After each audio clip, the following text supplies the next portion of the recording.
Hey Alabama, how you doing, brother?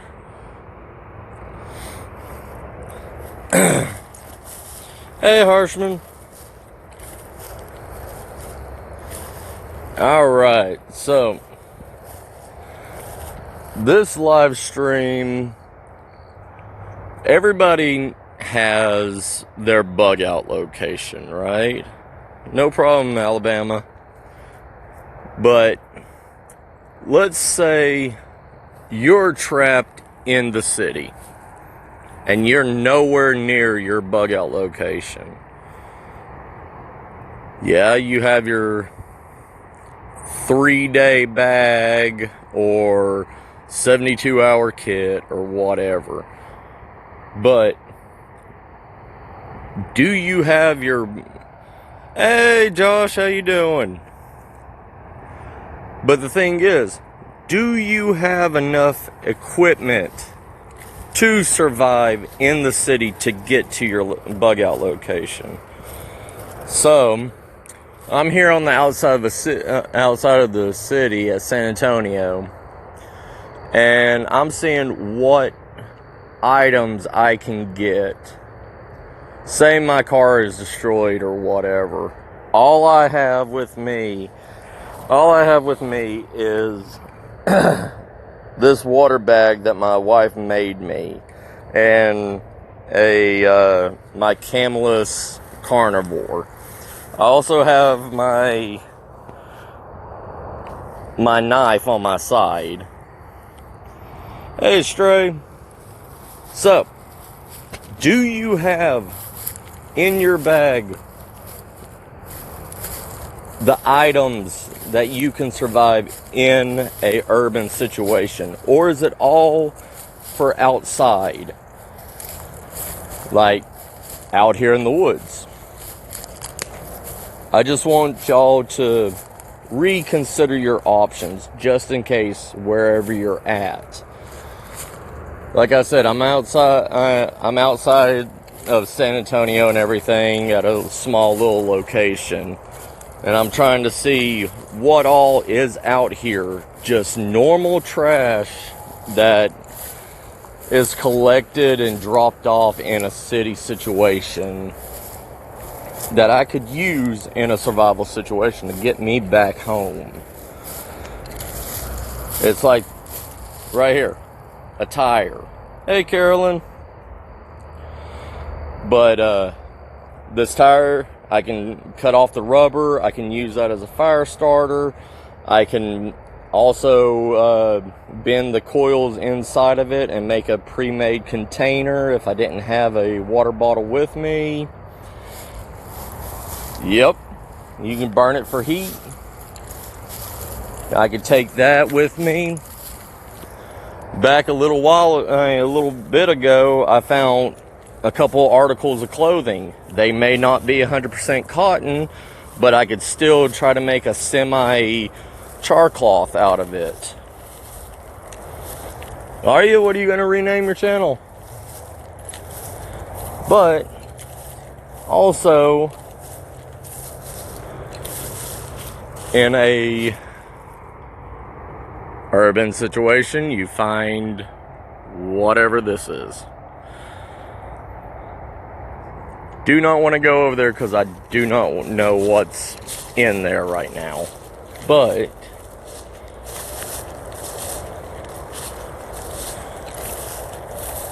I'm just seeing what all I can get out here to help me. And as we're coming up to this,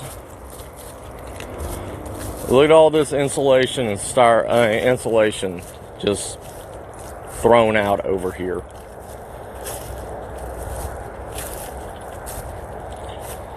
If I needed to take this, make a warm home for the night, something like that, look, it's thermal insulated fiberglass insulation.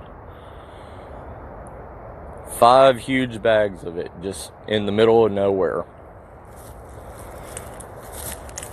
I mean, I could take that fiberglass, yeah, it's going to make me itchy and everything, but I can put that under my clothing. I can use that to I could use that as fire tender also. There's hundreds of uses for that.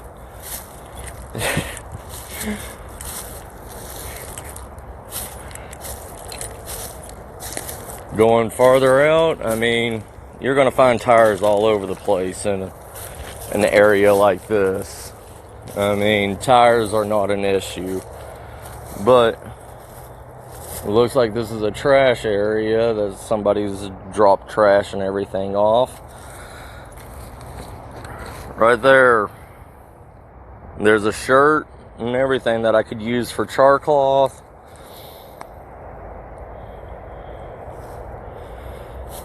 There's a doorknob. I could put that in some of this cloth. I could use that as an improvised weapon if I need to.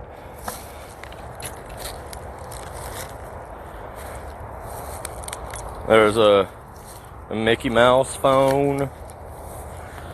There's a jacket here if it was in the middle of winter or something like that. Make a fire, dry it out, keep me warm.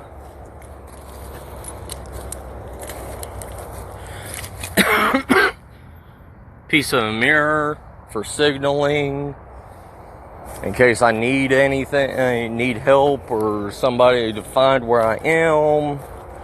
And look, if need to, there's a backpack right there that I can put everything that I need to inside.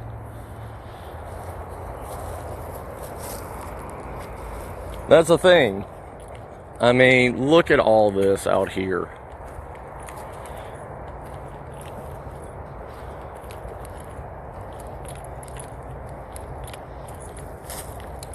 But there's a purse right there if I need that.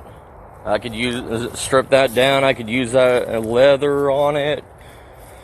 Make a strap out of it. Could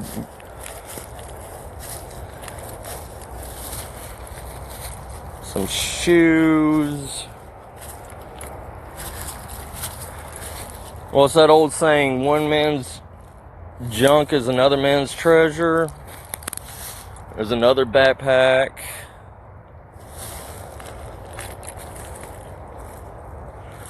There's a can that I could use for boiling. PVC pipe.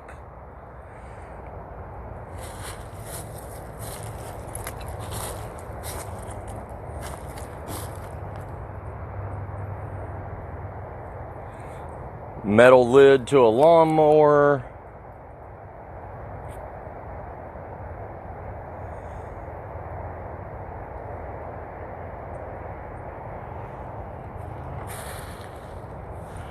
Garbage bags all over the place.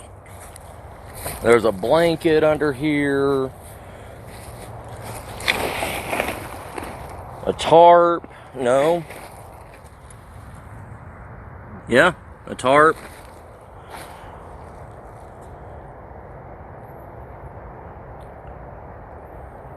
Hey, thanks, Rich. Yeah, I'm feeling a lot better now. The doctors told me I had to get out and walk around to build up my lung strength, so and if I need to, I can knock somebody silly with this half of a golf club.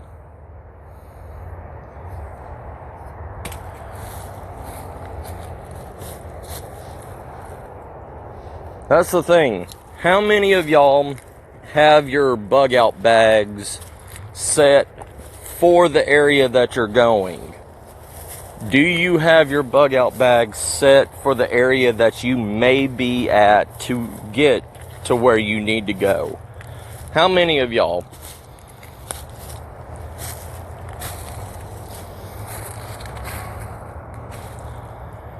Do y'all have a Silcock key to get water out of any of the businesses, out of any of their potable water sources in the city, so you don't have to waste your water filters or anything like that to get water?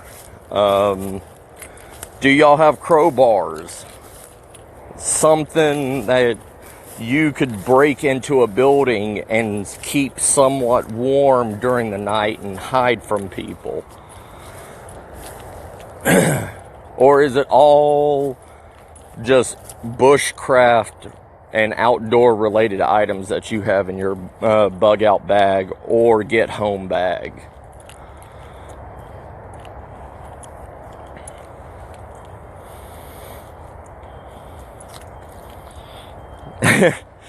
I mean, the get out bag is the same thing, but how is your get out bag set up straight? Is it set up for the city, or is it set up for urban, or is it set up for out in the wild?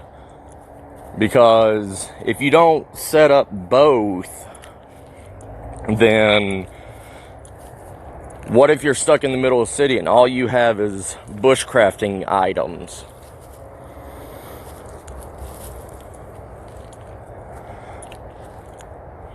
I mean,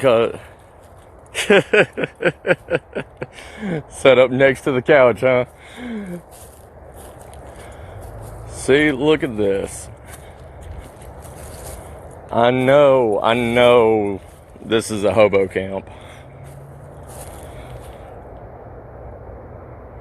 But this is the stuff that you're going to run into out here in these situations also, no matter where you're at.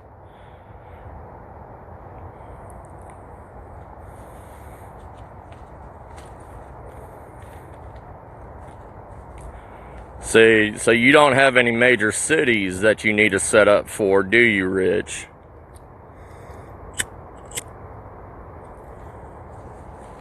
See, that's okay then.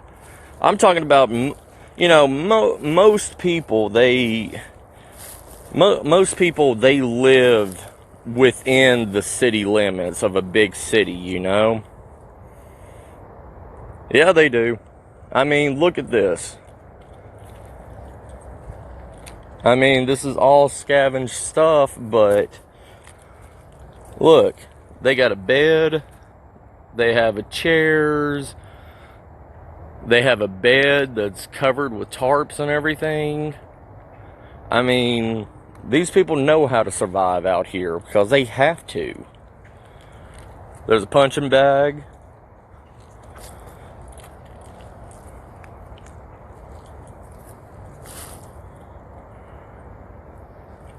I mean, this is the kind of situation that I will have to cub through. Look, perfect oxygen tank. Cut that thing open. You can make a forge out of it. You could make a grill out of it. There's hundreds of things that you can use that for.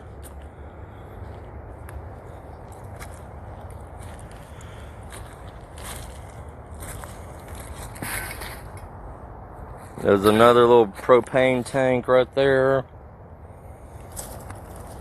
If you can scavenge the right stuff, you can refill that propane tank up in no time. Pair of shoes.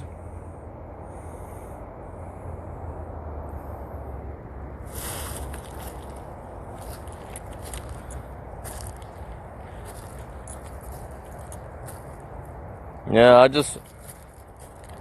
just parked on the side of the road and went walking into the woods to just see what I could find.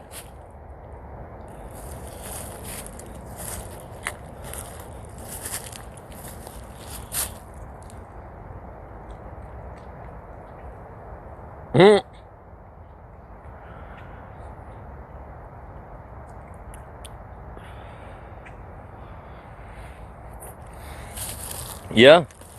I mean, that's the thing. I mean, nobody takes into consideration who really will survive if a shit hit the fan situation. I mean, is it going to be us that are fully prepared with the top-notch gear and items and everything that they tell us to buy? Or is it going to be the homeless that actually survive because they live there? where do we live 90% of the time when we're not outside? We live in a nice cozy house. We have a fridge packed with food. We have a water faucet that we can go to and drink from. These people don't.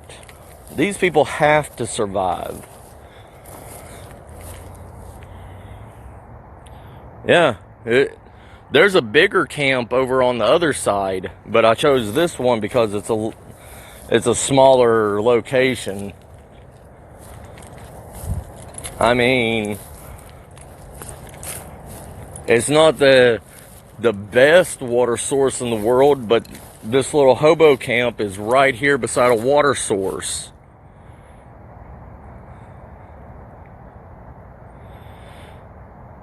Yeah. I mean, he's probably got stories to tell you, doesn't he, Alabama? I mean, this ain't the best water source in the world, but, I mean, you can boil it, and you can live off this water for a while.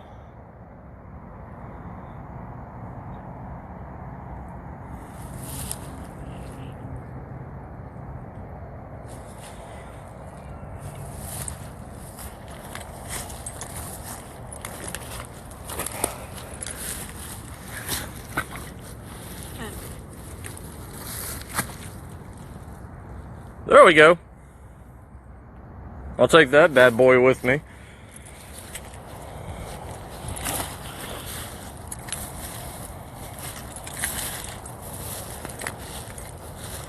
Oh, nice horn now.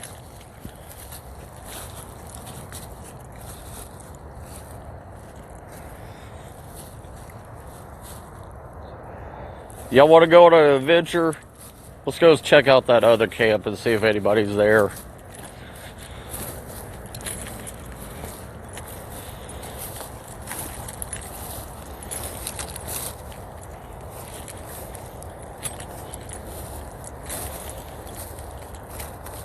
I mean, there's containers all over the place here. I mean, you can boil water in a plastic bottle. I mean, you can't boil it for too long or you'll start getting all that plastic stuff and that plastic whatever into the water and it could poison you, but you can use them for somewhat of a time.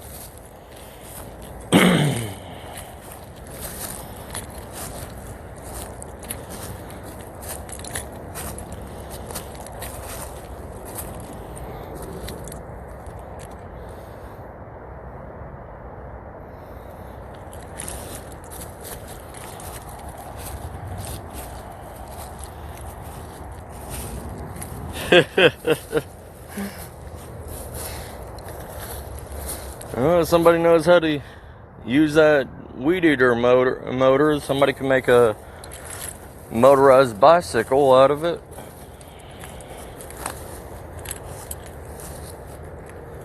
There's one last look at that. Alright, we're gonna go to this bigger camp and see what's going on with it. Or see what's up with it.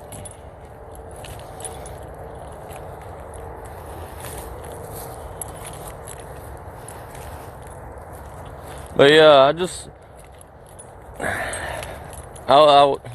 sorry, last night I was on a bug out bag and everything kick on YouTube, and I was looking, you know, most people set up for one thing and not the other. Most people that live in the city set up their bag just for the city to get home. But they don't pack anything for when they get out of the city, say they have to travel through woods or whatever. Then there's the people that set up for outdoors, but they're not set up in case they're trapped in the city or something like that. It just made me think and wonder and say, why can't we create a bug out bag or a get home bag that can take on both forms. You know what I mean? Fire extinguisher, some metal. There's recent activity here. You got a fire going. This is far enough out away from the woods and everything that nobody will know. And there's even a trail that's made.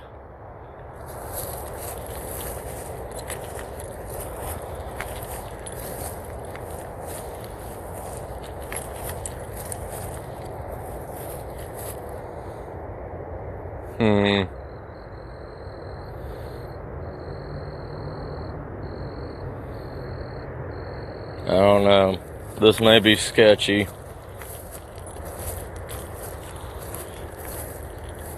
But it's all good.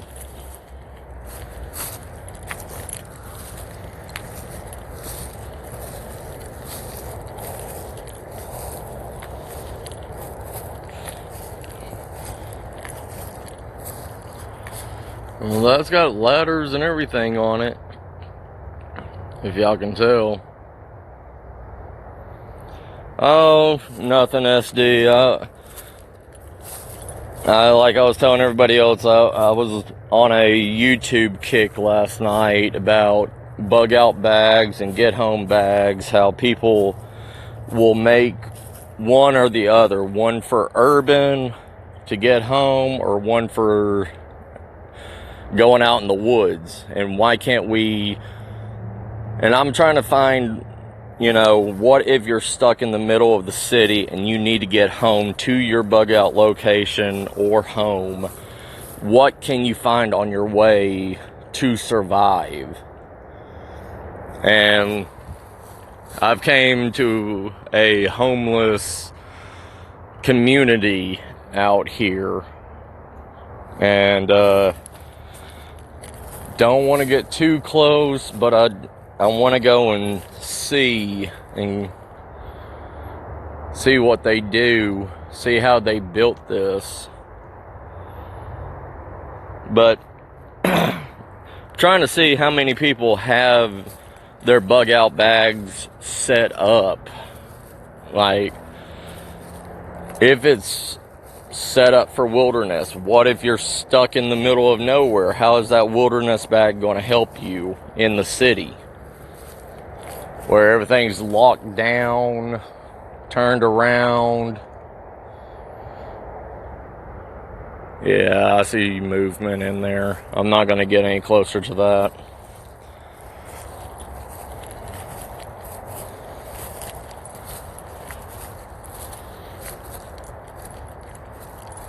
And I'm trying to see what all we can scavenge or anything.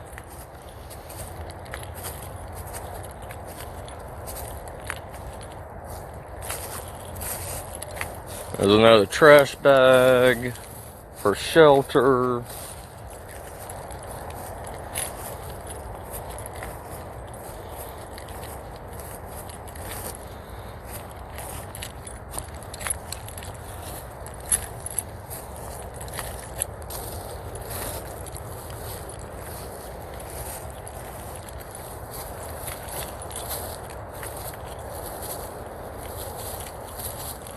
I mean, you can tell this has been used for a long time.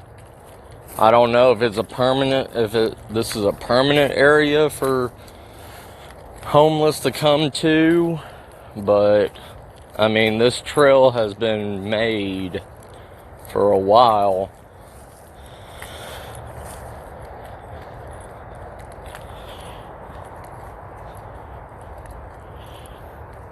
Well, yes. But I've actually found a 0.2 ounce crowbar at Dollar Tree for $1. It's just a small mini one. It's probably about half the size of this antler, but it weighs nothing. I mean, you could throw that in and That will help you get into locked areas. It'll help you pry open windows.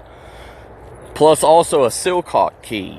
The Silcock key that can turn on the water faucets on the outside of buildings. I mean, just those two items by themselves is enough to help you survive in a urban situation. You know what I mean, Rich? I mean, you don't need a lot of items to survive in the city, because 90% of the time, like I'm showing you, you can find everything you need in the city.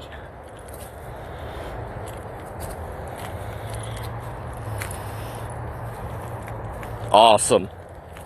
Yeah, as long as you have something that can get you water and can let you break into somewhere for cover or protection at night. That's all you really need in the urban situation. Oh, it looks like somebody tried to cut down this tree. A rosary.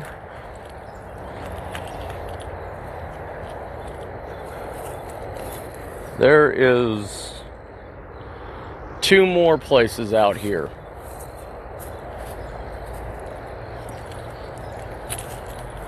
This is a homeless community out here in the middle of nowhere.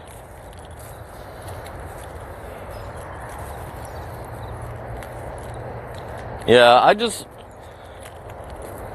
it just made me think, and made me worry that maybe not everybody's prepared for both situations. That's the reason why I was having this and going on this walk, to see what all can be scavenged in a emergency situation or whatever.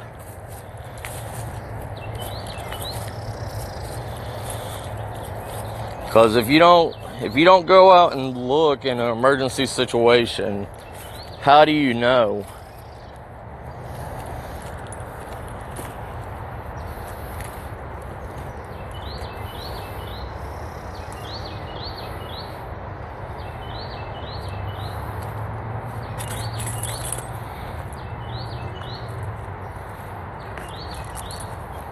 Yes, that, I never really believed in that possum mentality, because usually where I end up going from one place to another, there's always going to be a tender source or something like that. Kind of like how Dave Canterbury goes about, like, I should grab this grass right here, because I don't know if wherever I'm going is going to have that same kind of grass. But yeah, that's one thing that I never picked up, was lock picking. I mean, I'd rather just go in and bust something open, But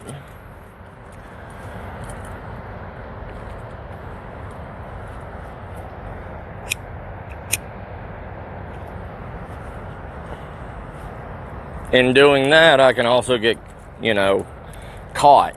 Somebody's going to hear me. Somebody's going to, know where I am if I just break open, bust a window out or something like that, trying to get into a door or a building. Unless I wrap a piece of cloth or something and barely butt it with my elbow and try to crack it that way.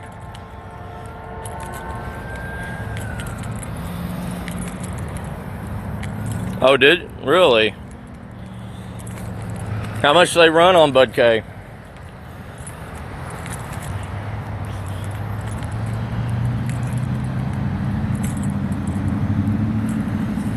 Yeah, that's what I'm thinking. Yeah, that's what I'm thinking with this also, is keep my eyes open, see what I can find.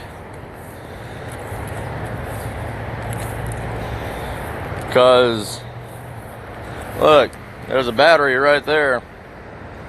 Even though it doesn't have a charge or anything, but it can still create a spark sometimes.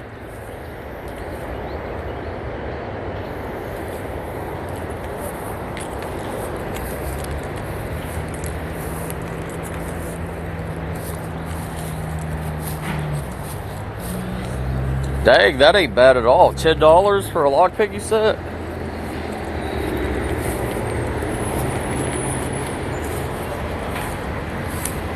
Look at all this. This is why I hate the city.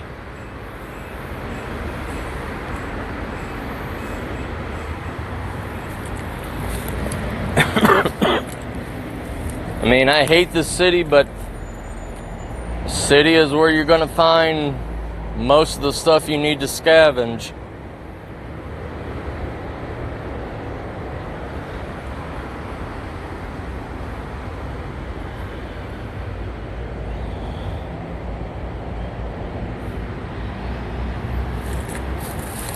Yep, lead if nothing else.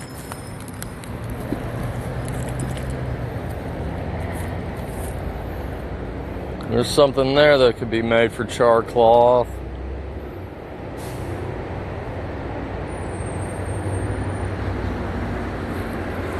There's a container over there that I could get if I needed to. Because that old shipping container can float. If I needed to pull it through, there, I could just load up my stuff in it and pull it over the water.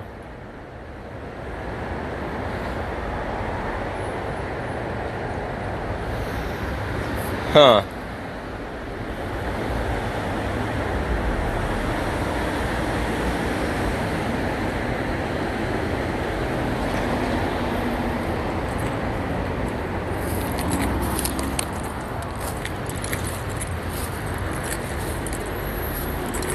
Let's get back going on my adventure and see what we can find.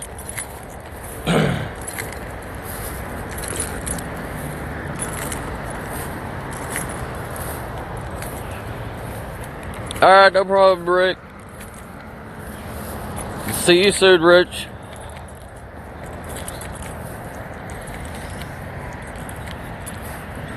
So, anybody got any questions from me while we're out here?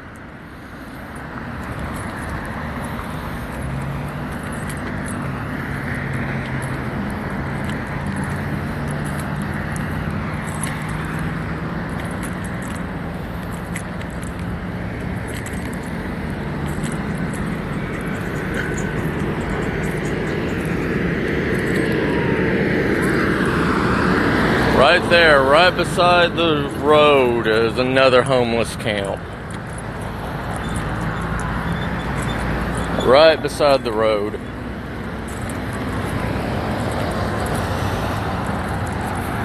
I mean, people don't understand that these idiots will swerve off this road and run down there.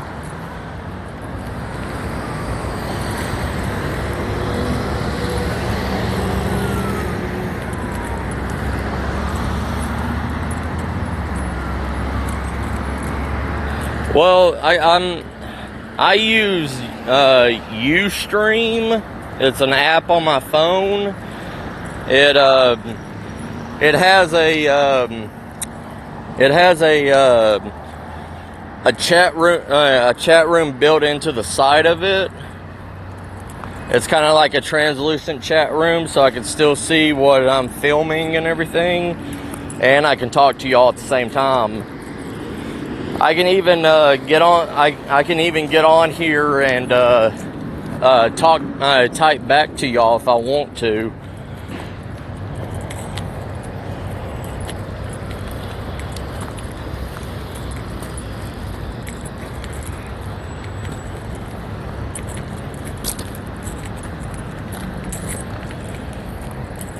This used to be a part of that abandoned railroad.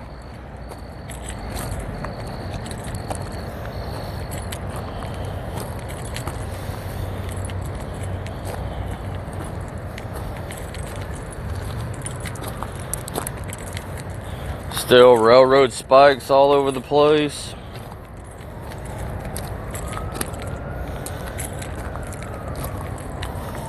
That's one thing about when they tear up a railroad.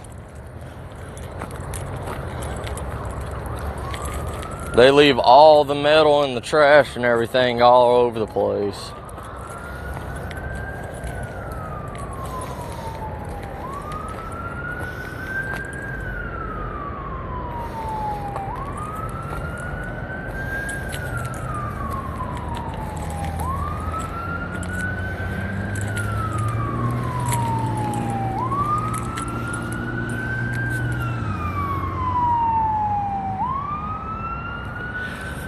Yeah, that's the one bad thing about StreamYard is StreamYard. It's all about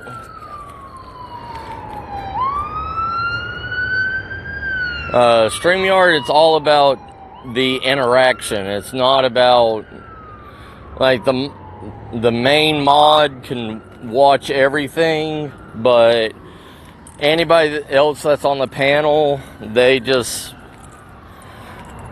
can't see. That's why I went with Ustream. Well, here's deer tracks. That's the one thing about Texas. I mean, we have deer all over the place. So I don't really ever have to worry about going hungry.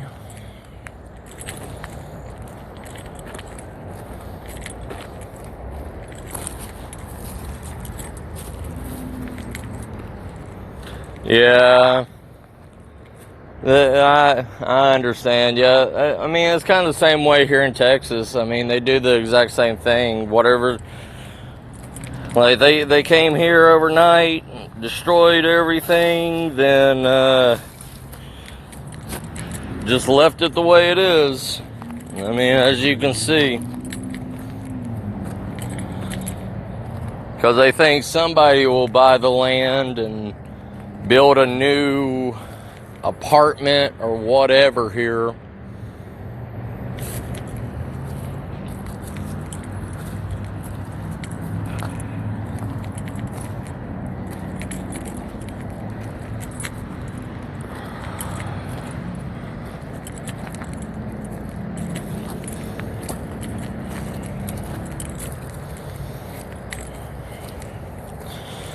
I mean, at least if anything, I mean, the homeless have thousands of pieces of wood that they can burn all night long to keep warm.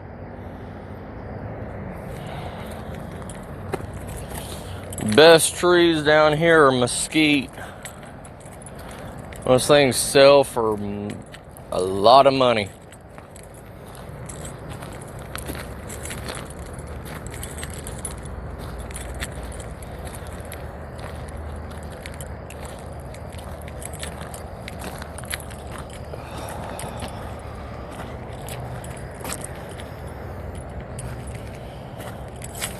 I keep hearing like somebody behind me, but I turn around and look and ain't nobody there.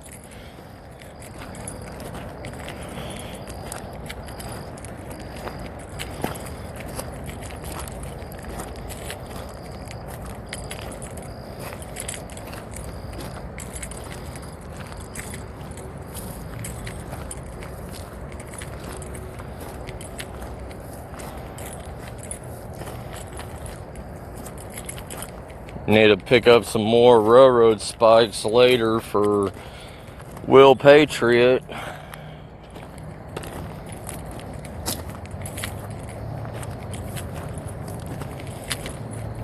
It used to be a part of the Union Pacific Railroad.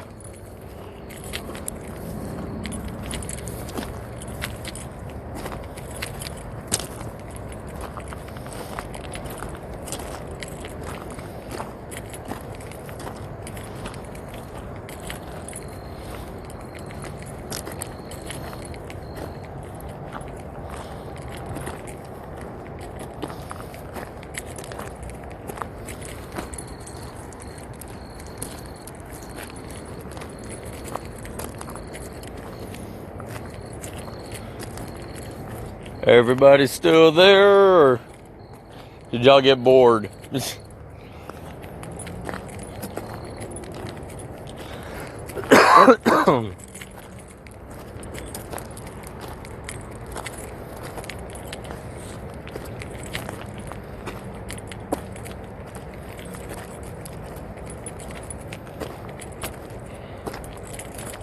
I should be getting my solar panel in sometime this week or Monday at the latest.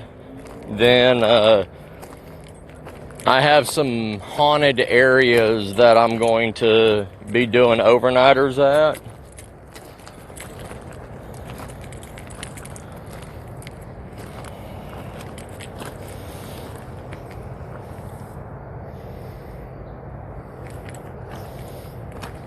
There's another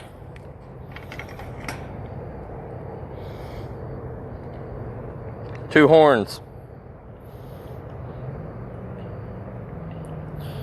Oh, brother Josh. Oh, man. Take care, man. Take care, and I hope you feel better soon, brother.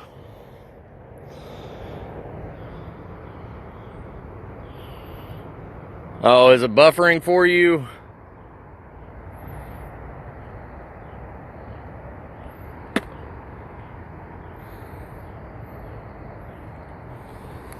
Crap.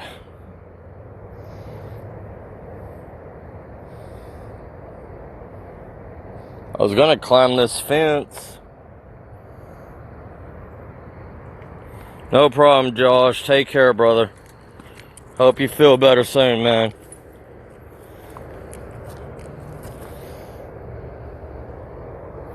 I'm gonna hide those antlers right there.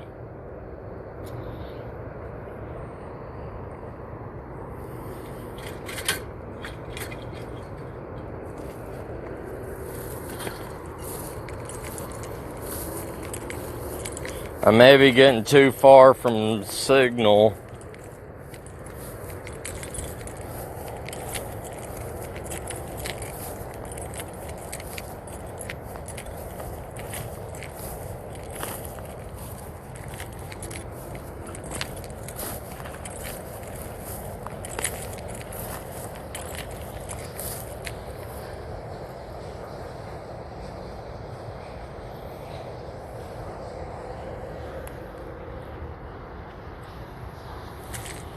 Am I still buffering, SD?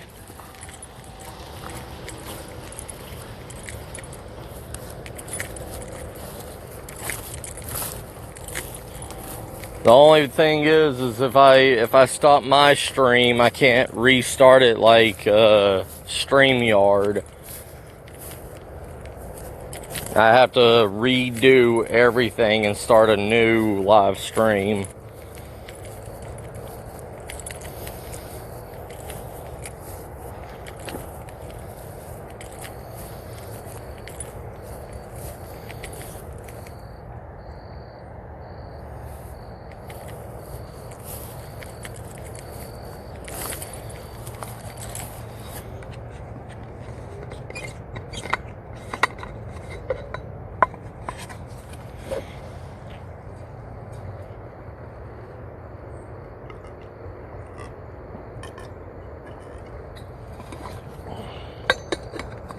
Oh, I believe this is the abandoned train yard.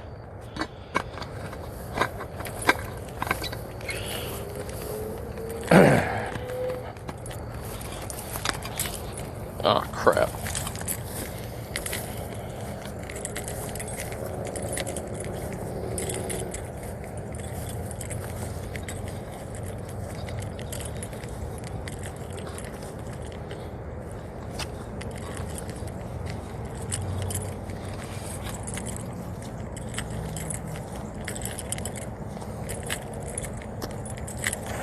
My string just broke.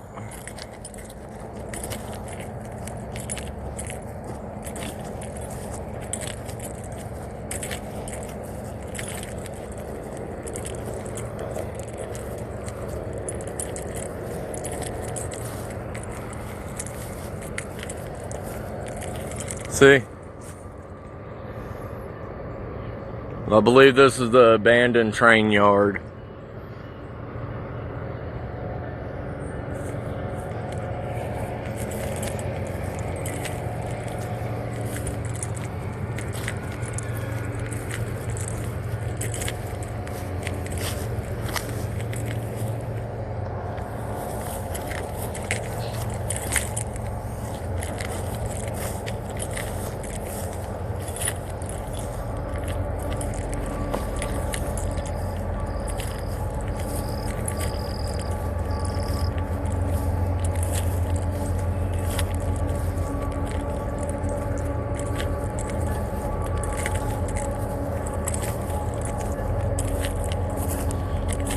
Yep, this is it.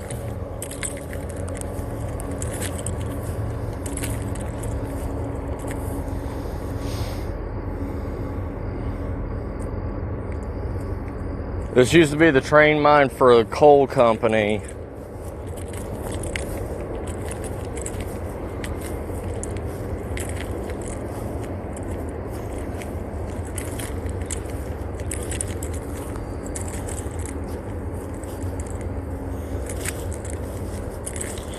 Hey, Simply Jan, how you doing?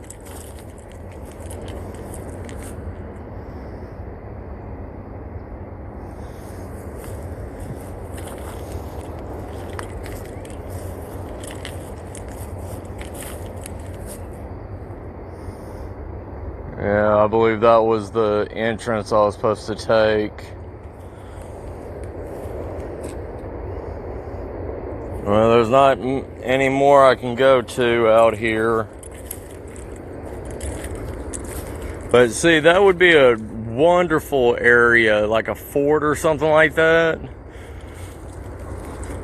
If SHTF happened, I mean, you've got water here, you've got all the firewood that you need.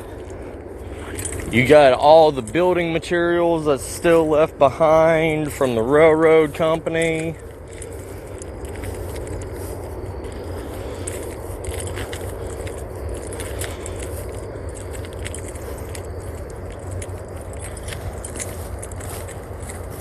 Oh, I'm glad to hear that, Simply Jan.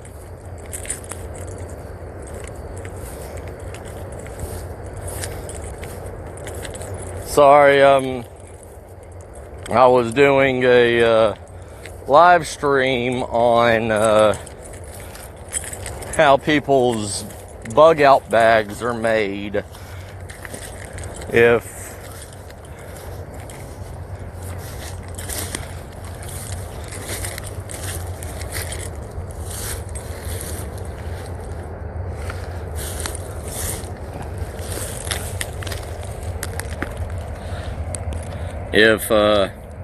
Oh, this is located in San Antonio.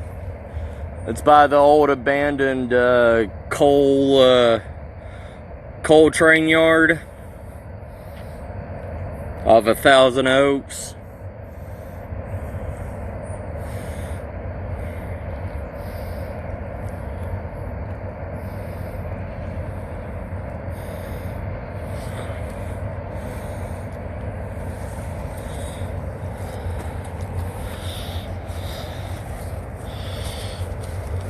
I was just saying, oh, sorry. I was just saying if you were trapped in, if something like happened to the world and you were, say, trapped in the city, what resources could you find in the city that would help you get you home? Because most people, you know, they make their bug out bag either for urban or the wilderness. They don't. Some people don't do it for both.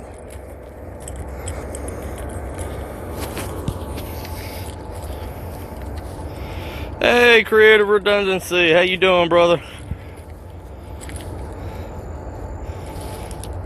Hey, Pennsylvania Prepper. Yeah, this is in San Antonio. And that is the old abandoned railroad coal train area. I was saying if something, is if SHTF happened or something like that and you needed a place to stay, this is a fortress right here. I mean, it's got barbed wire fence all around it. It's got the whole entire shipping yard, everything there. Plus you've got water, you got natural water, all the woods, everything around you.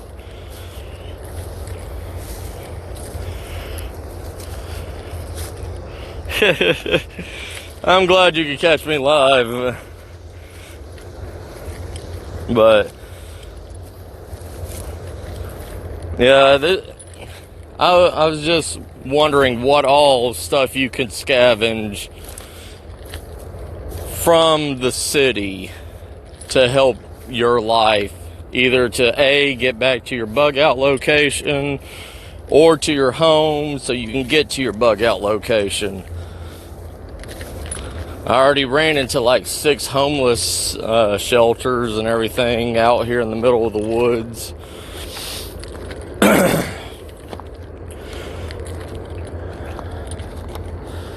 I mean, look at the concrete blocks over here. They use railroad ties for a bridge.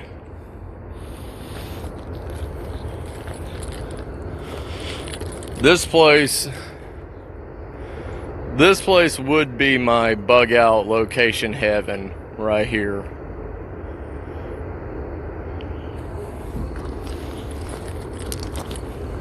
I'd make it a fortress.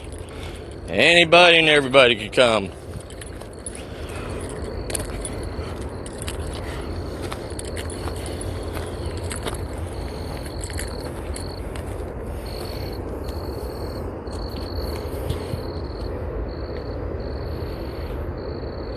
Yeah, there is a lot of containers out here, but they're mostly all plastic. Really, the only things that I found that could be used was tin cans, but even after a certain amount of time with tin cans, because they weren't the full seal tin cans, they had the crease in the side of them. So, I mean, there's plenty of things, as you can see,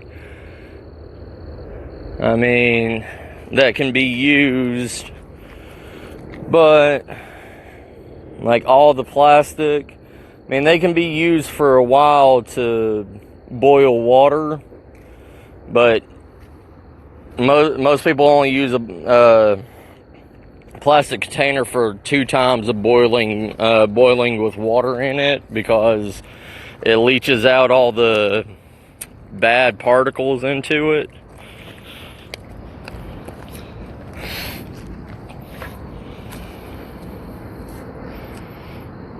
Yep.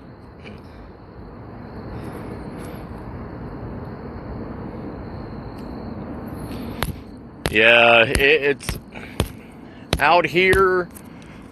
Out here is on the other side of that the live stream that you saw, CR. This is the other side of it, the other side of the street. But over here is where all the human remains and stuff gets washed off to. So, I mean, you can find more resources on this side. Just like I found hundreds of backpacks, purses, shoes, cotton clothing and everything that I could cut up and make char cloth out of. I mean, this is the wooded area, so there's going to be punk wood. You can make plenty of charred punk wood. I mean, this side that I'm at right now is a lot better than the other area for collecting resources. Where the area with the abandoned railroad tracks, that place is good for collecting metal material or wooden beams or anything like that to help build your structures and stuff like that. Over here where I was at, I found 5 complete rolls of fiberglass thermal insulation. 5 huge bags that never even been touched. I mean, it's just sitting out in the middle of the woods. Yeah. I mean, this area is like 20 minutes from my house, and I was driving by it going home after work, and it surprised me how much stuff was actually out there that is usable. But, like I said, being in a city, you're going to get every, it's like the old saying, one man's trash is another man's treasure. So, everybody throws their trash out here, and it gets reused by everybody.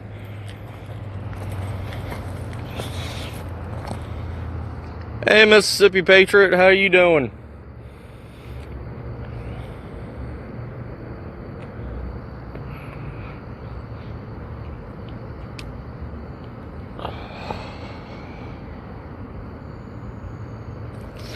Yep. Well, that, and there's a crap ton of electronics out there, so you have all that wire as extra cordage. Cordage can be found anywhere, just like this right here. I mean, that plastic strap right there. They're all over the place out here. That's cordage. There's, see, like this shirt, a pair of pants right here. It could be used as charred material. You'll never run out of char material out here. Same thing with the flint and steels. I mean,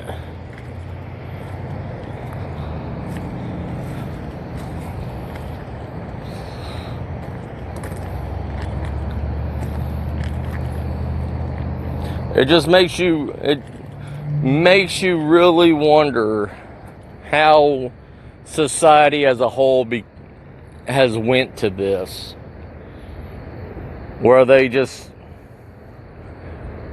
so much trash in this world.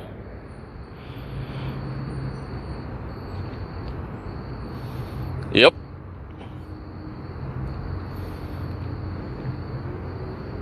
Well, you have a good one too, Simply Jan.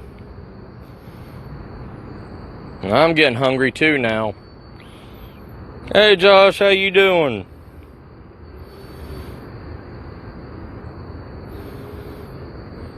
Yeah, there's a huge amount of wasted resources every day.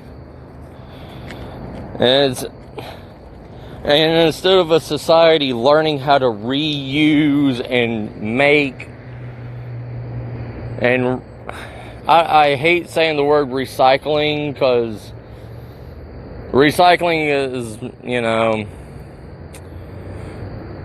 that's a word I need to use, but recycle everything that they need.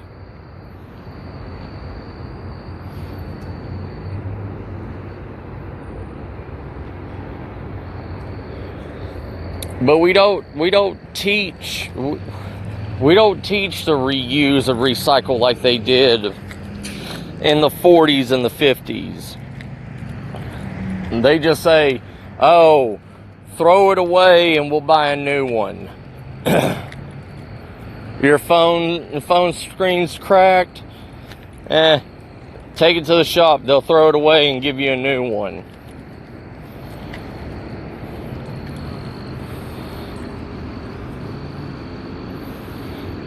Yeah.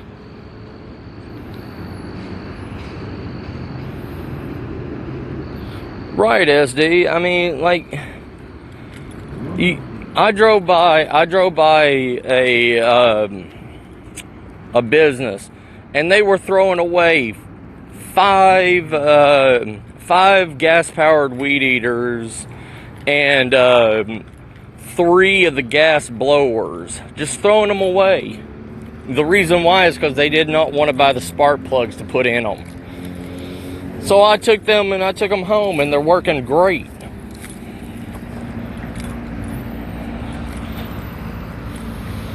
Welcome back, Rich.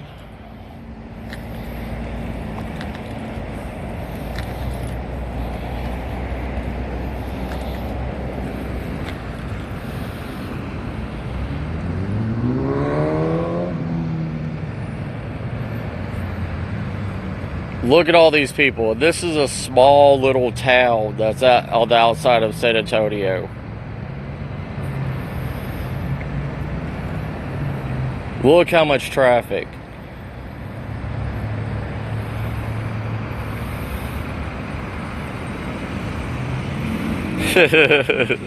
Yeah, same here, creative. And that's the thing. I mean, that's that's one skill that you need if anything happens to this world, is the ability to reuse and recreate. Make something better if it's broken. I mean, or give something a second purpose. Because if this world goes down, if this world goes down, we're not going to be able to go to the Walmart and buy something brand new off the shelf.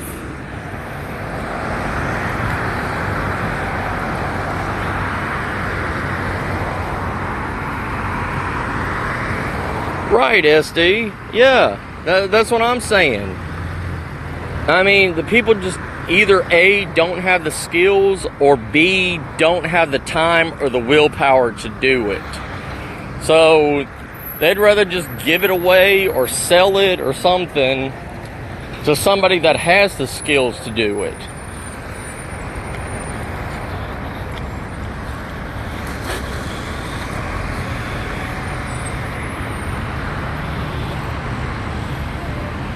Yes. If you were on earlier, Creative Redundancy, you would have seen all the clothes that I found. I mean, there was jackets and shirts, pants, shoes.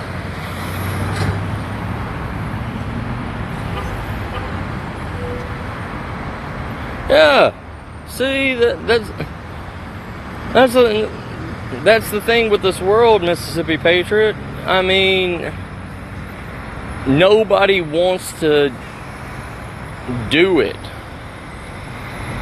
Yeah, you can find anything.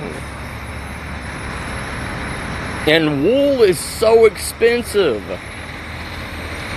I went to the Goodwill and found a 100%. I went to Goodwill and found a 100% lamb's wool hat for $3. And it was North Face or something like that. Went online and looked at it, and it was like a $110 hat.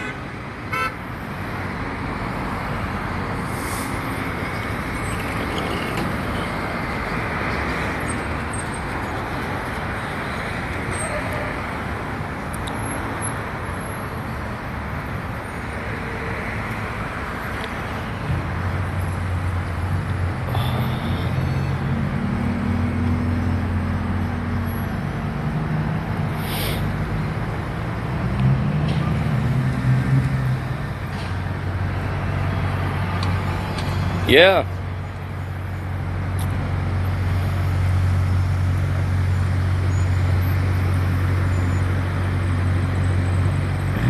Well, there will be a small handful, like a small handful left. The ones that the ones like me and Creative Redundancy, the ones that like stood under our uncles or whatever and wanted to know what they were doing and learn. But the thing is, in this day of age, there's too many people asking Google for questions or how to do this or how to do that. Oh yeah. Or get one of the get one of those iron-on patches, SD.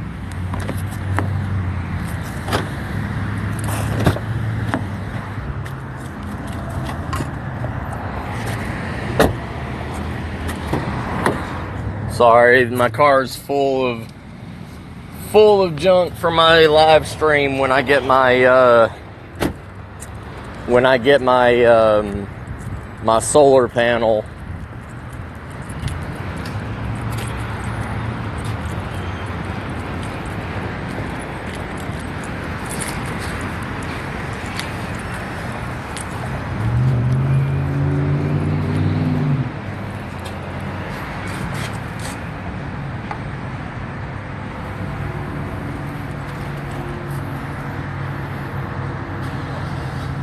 Oh yeah, Ridge.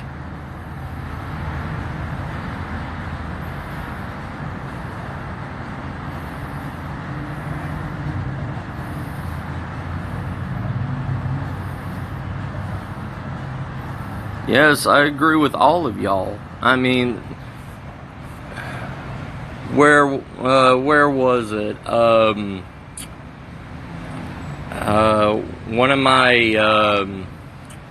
One of my friends from, I want to say he's off of one of the islands in Taiwan. The children go down to the beaches every day and collect the junk that's washed up from the sea, and they turn it into everything. I mean, they reuse the fishing nets that get washed up on shore. They use the pontoons and the buoys to make their docks. That's the one thing that we don't do. We're in a civilization that is replaceable now. Everything is replaceable.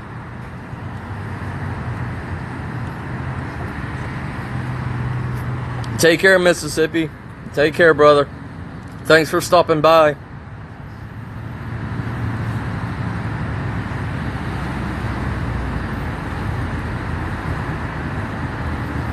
Yeah,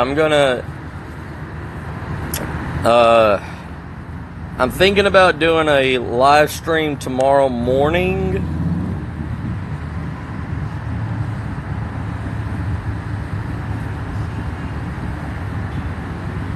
Yeah.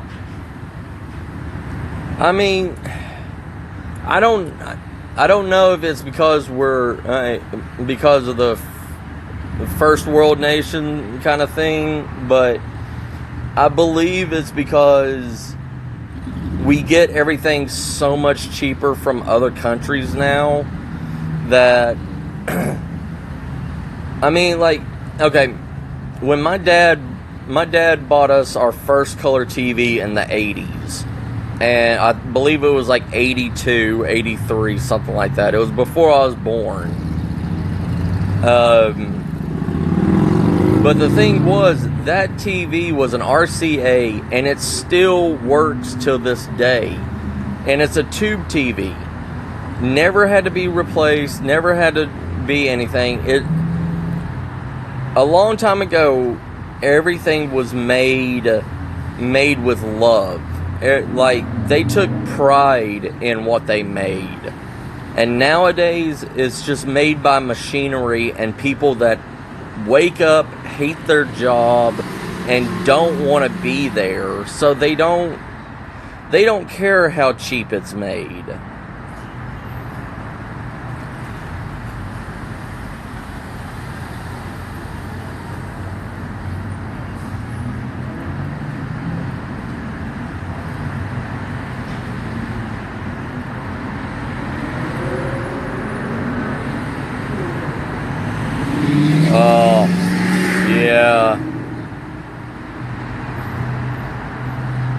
See, that's one thing I never learned, SD.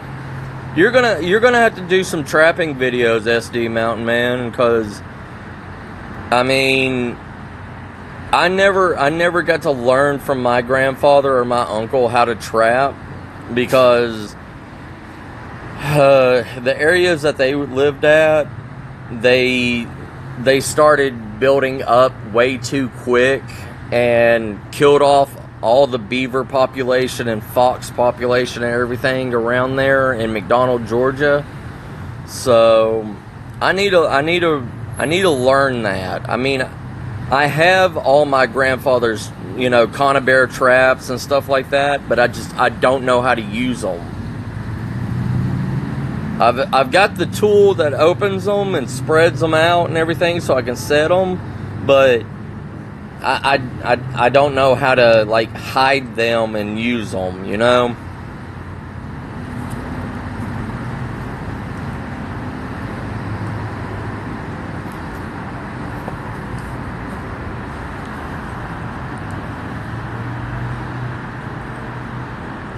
Do you, Rich?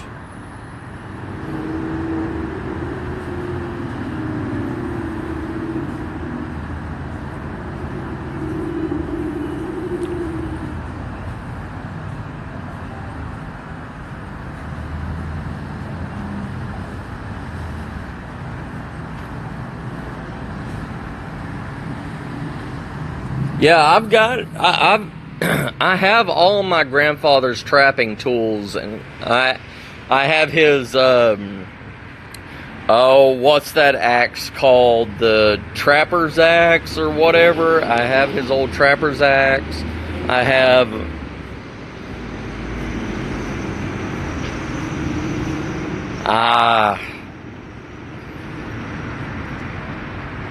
okay, hey Rich, yeah, send me an email. Hold on. Let me put this in.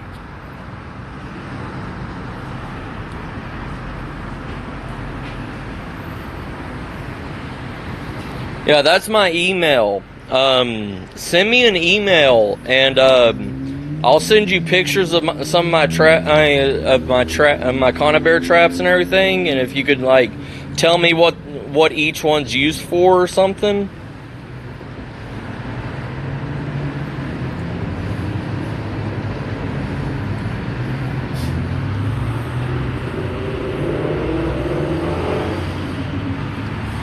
I wish I could turn this camera around, but that's the only bad thing about this, is I can't do that.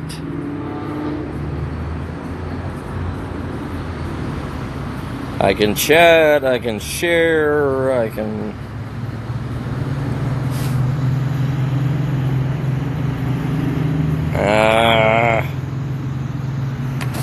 Oh well. Sorry, y'all have to watch traffic and everything for a while.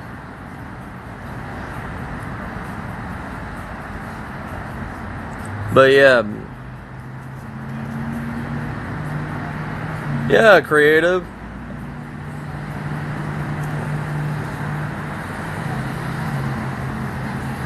That's fine. I have plenty of small traps. I as long as I know what trap is for what, like even with the small ones, so I can at least get a handle on it. I know I have a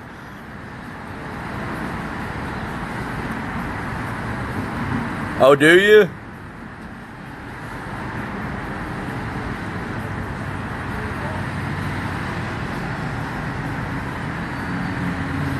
But I know I have a really huge conibear trap.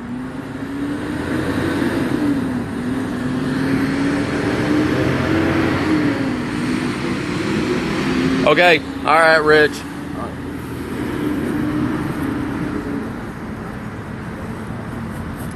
Let me get that written down.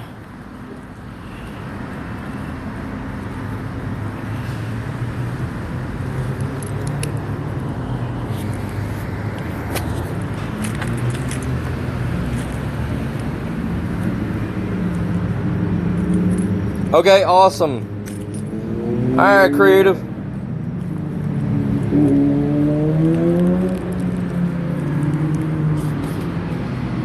Okay, SD. See, I have this one, and I was looking at it online, and on the side plate it said Conibear 670, and when I looked it up, they said it was a bear, like a bear trap Conibear. I didn't even know that they made bear trap Conibears.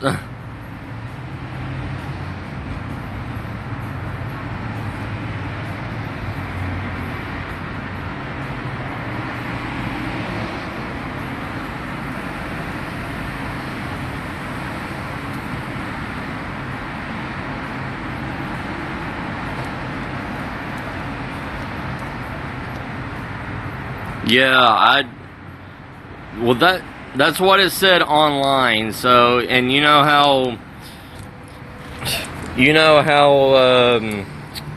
how smart Google is.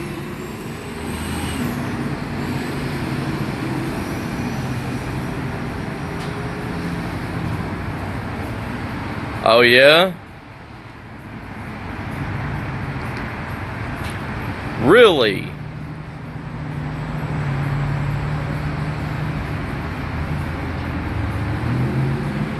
Huh. Yeah, this thing's huge.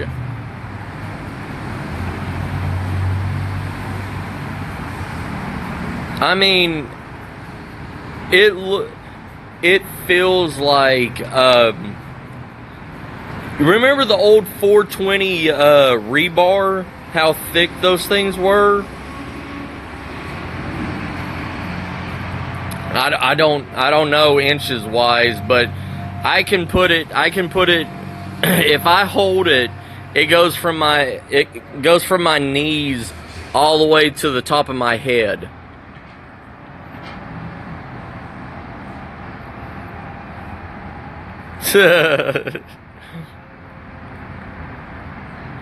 Well, do it, creative.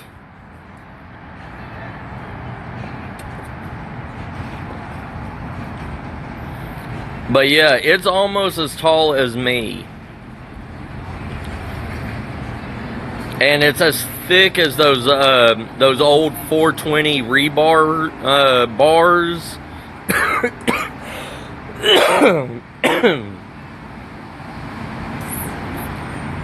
Like, it's huge and heavy. But then I have hundreds of like the little small ones.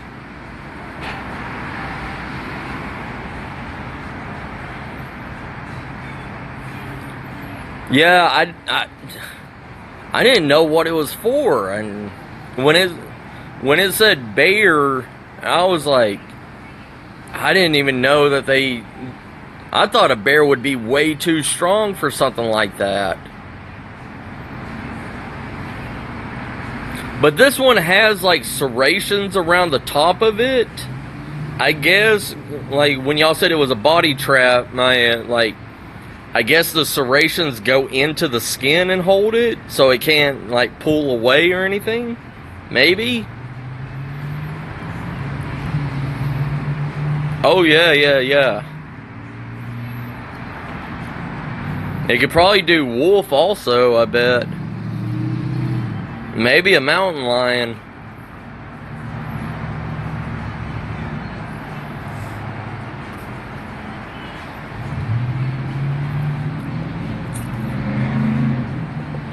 Sorry, I'm sitting here at the Starbucks.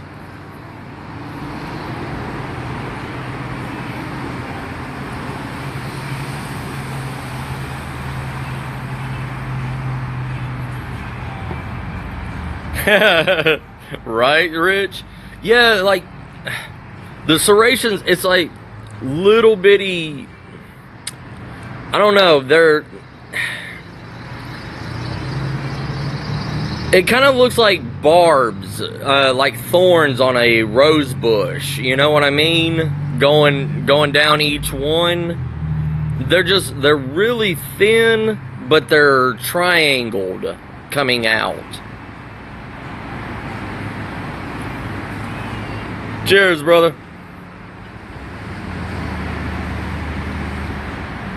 Okay, I'll try digging it out of the. I'll dig it out of the shed and everything.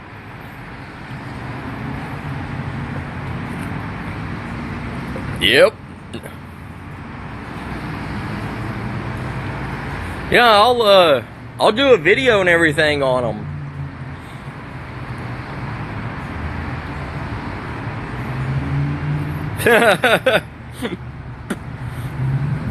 Right.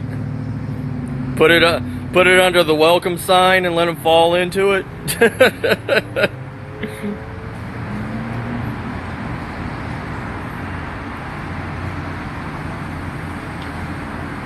Oh, does it? Okay. See, that's what I was wondering. I was like, because most the conibears and everything that I saw one conibear, and it was a Alaskan Mountain Man brand, and it was from like the 1940s. No, not 1940s, 1840s. And it had small little serrations on it from the pictures I saw. But my grandfather's trap, it doesn't have any maker mark or anything on it. So I didn't know if that was the same kind or what.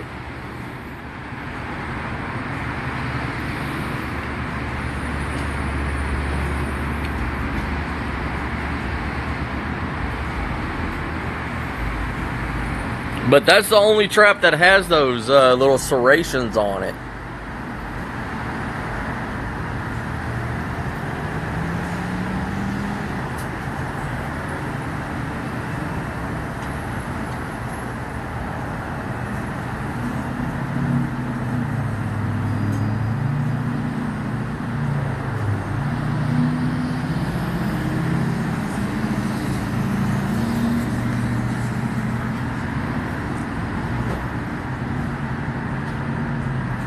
Yeah, since I moved to Texas and everything, I put everything in my storage shed.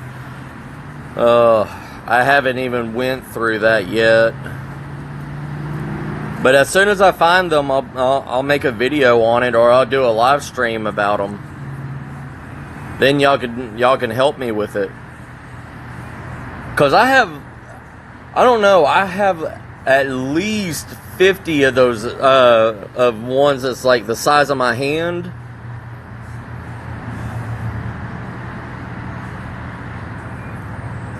Oh, okay. Gotcha, Rich. Okay. Yeah, I don't know. My grandfather never let me. He never told me anything about his traps or anything, but when he passed, nobody wanted them, so I ended up taking them all.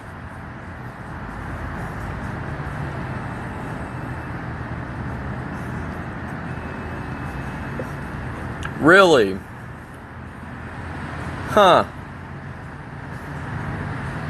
Yeah, I could see how it's more, more humane, but I mean, you're trapping for a purpose, it's not like you're letting the animals suffer the whole time.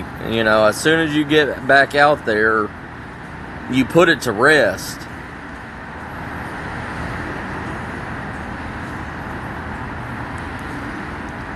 Yeah, I was looking at traps and everything online. Oh my God, they are expensive.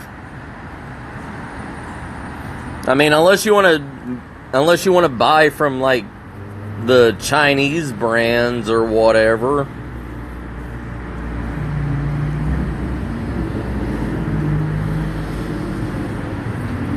Oh, do they? See, I didn't know if it was like every 12 hours or 24 hours.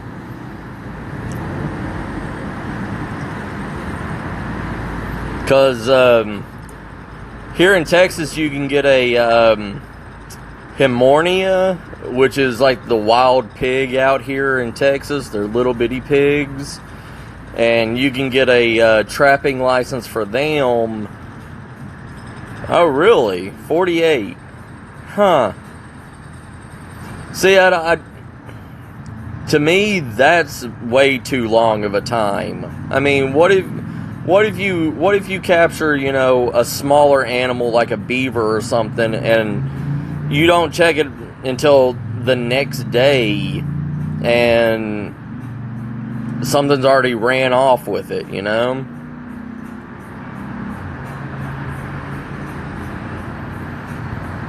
Oh, I bet that's beautiful.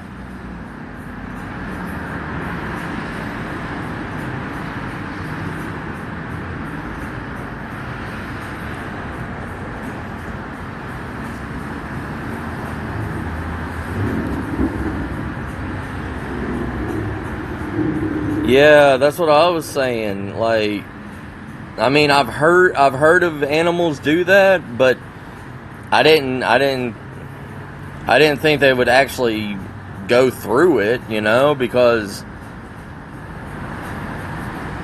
I mean, if they chew their leg off, won't they bleed to death? Oh, at the same time, Rich?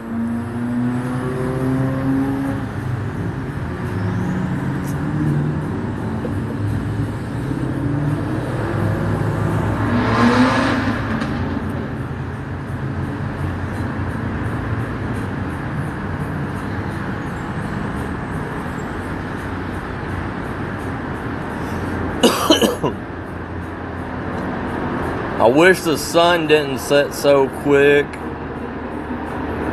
I wanted to go to Comanche Tower and show y'all Comanche Tower. That's the place I'm actually going to be when I get my solar panel, so I can keep my phone charged.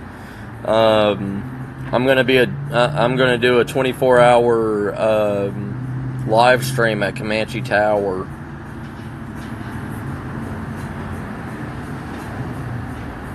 Oh, okay. Okay, Rich.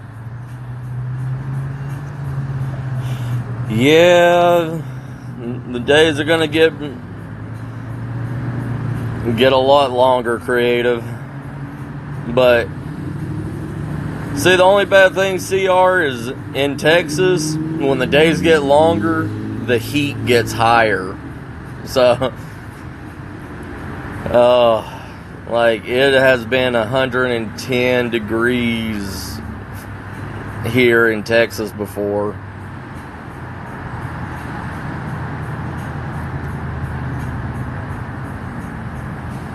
Alright, SD, take care, brother.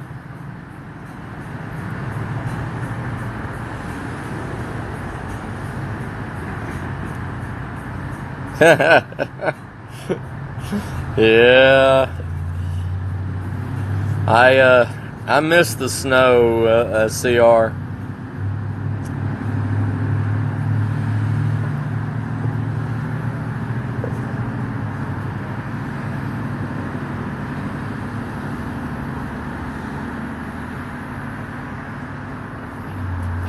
I was thinking, I bring it up a lot, but what's going to happen in the next 20 years? Say there's a family that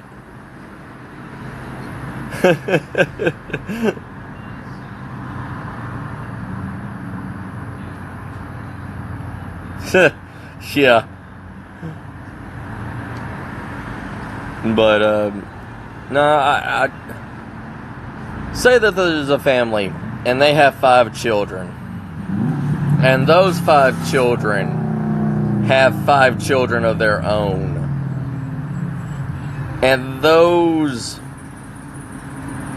5 children from each one of those kids have 5 more children.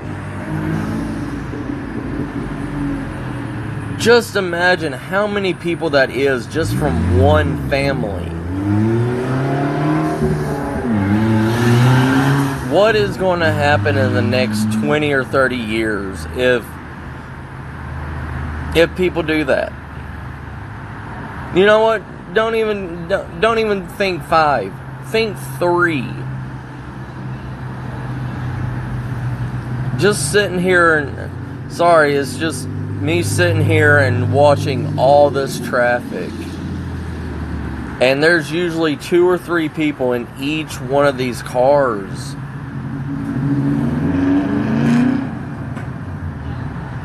It just makes me wonder. It's like, is there enough land for all these people?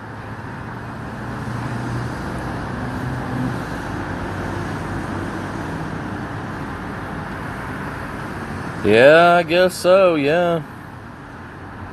But I mean, but look at China. I mean, look at China's population, their problem, and Japan's problem.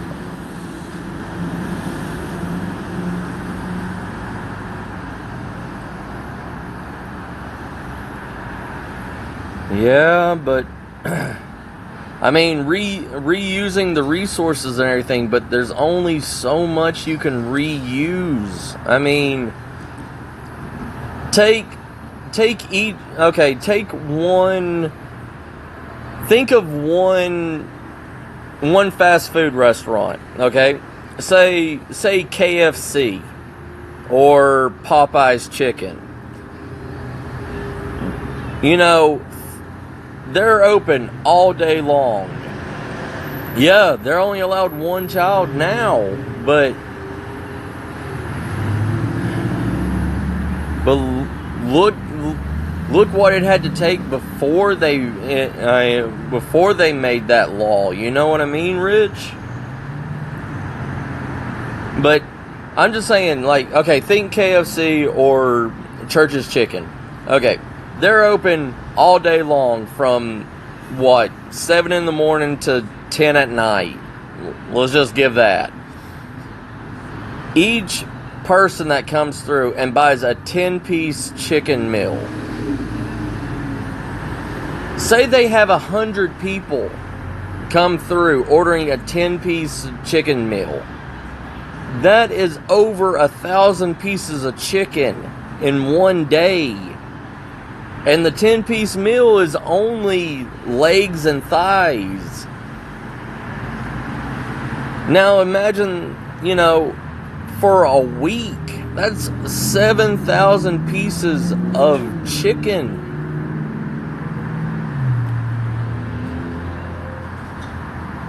How are we going to support that? How do we support that? 7,000 pieces of chicken a week. I mean, yeah, one farm can have like right.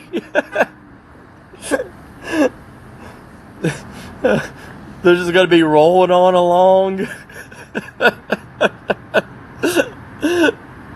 Oh, missing their legs and their legs and thighs.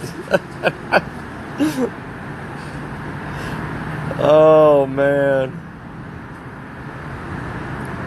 But I'm just thinking, okay, one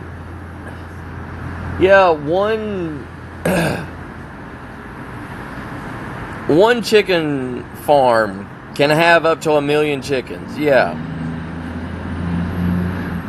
But the thing is, I mean, that's 7,000 pieces of chicken for one restaurant. You know how many KFCs and Church's Chickens are on each street corner? I mean, I can literally go down the street and there's a Church's Chicken down the street. And I can go probably about a half a mile down the street and there's a KFC. If one restaurant is serving 7,000 pieces of chicken, each other place is going to be serving 7,000 pieces of chicken. Man, we need to stop.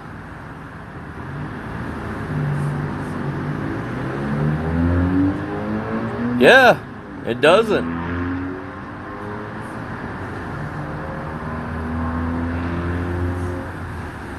How did that how did you handle that? Where did you get the turkeys at?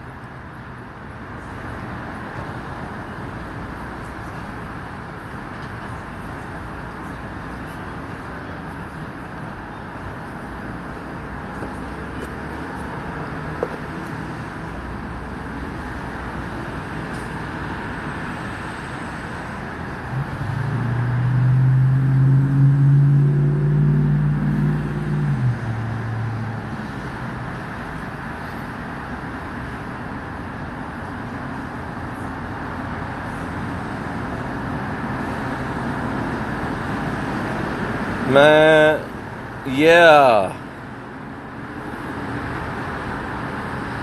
See, that's what I'm saying. Like, that's crazy.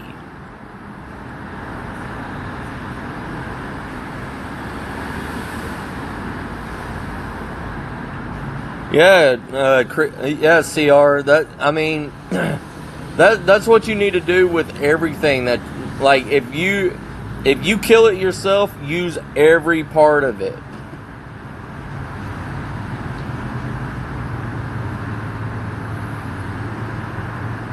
Dang.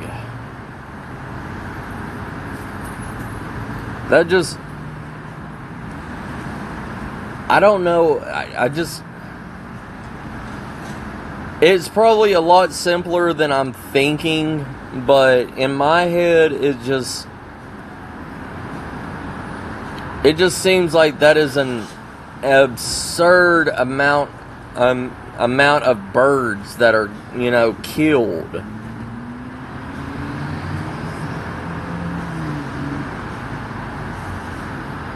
Nice.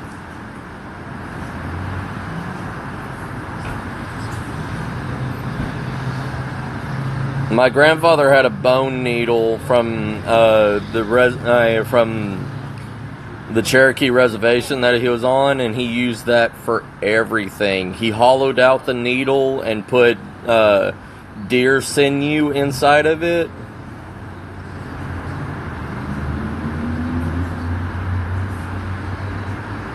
Dang, Rich.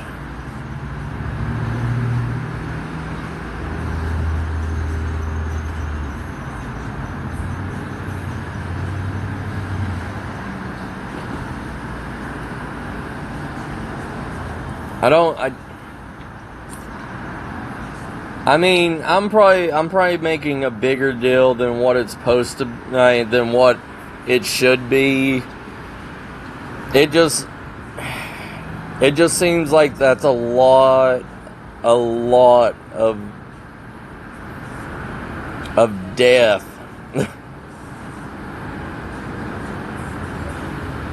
I mean, my cousin used to work at Tyson Chicken Plant, and the Tyson Chicken Plant back in Tennessee and everything, they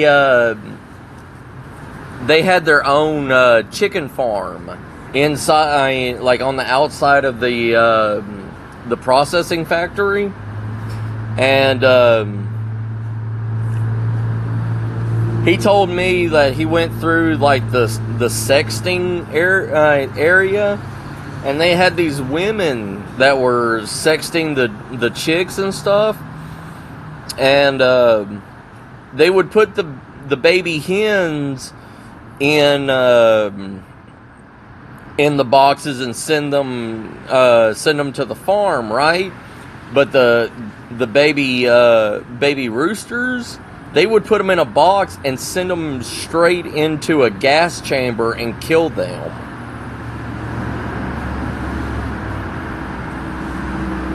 See, I like that, Rich. I like that a lot, that nothing was thrown away. That's good. Like, my cousin told me that they wasted a lot at Tyson, Like they kept the giblets, the feet,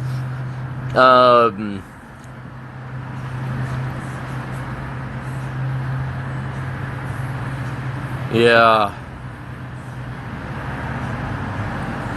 I mean, it like they kept the livers, the gizzards, the giblets,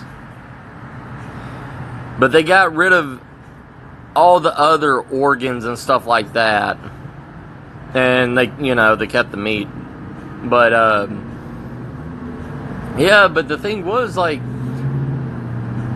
he said there was boxes, like 50 or 60 baby roosters that would be killed every hour, like at the Tyson plant, just because they were roosters. And they only, they said they only needed 5 roosters for every 100 female chicken. Now I was like, well, can't you, send those roosters to somewhere else or whatever? And they were like, no, because it costs too much money to send it, and blah, blah, blah. But 50 or 60 roosters, I mean, they could still be killed and eaten just like a regular chicken. I don't see why they don't just raise those up and kill them the same way.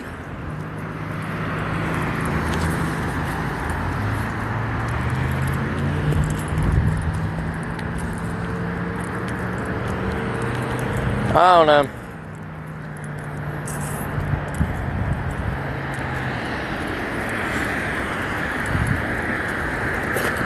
I never lived in that, I never worked in that kind of environment, so I've always did security all my life.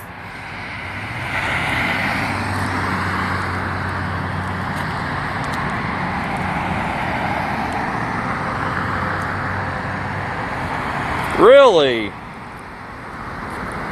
Hey, Dark. Really? I didn't know that, Rich.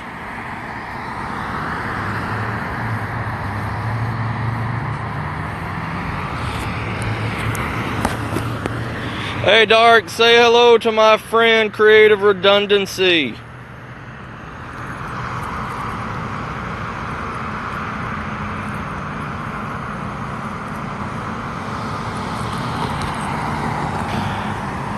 Yeah, I was looking to see what I could scavenge out here in the urban environment, saying that, like, what if the whole thing was, what if you're stuck in the urban environment and you need to get home to your bug out location or to your family? And I was saying, like, if you just had the minimum, like, you couldn't, say something happened, an earthquake or whatever, took your car, took your get home bag, what items could you find scavenging to get home that can help you survive? Oh, nice. Okay.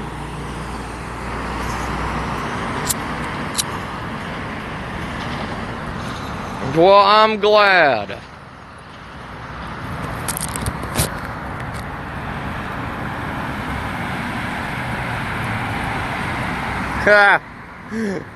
See, I was thinking on that too. But Dark, probably 90% of the time it's going to be some young teenage girl that's going to be beside you and have nothing in her car.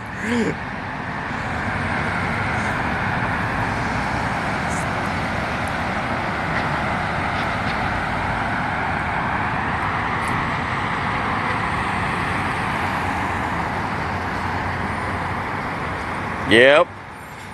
Well, yeah, that's true too. I mean, especially in Texas.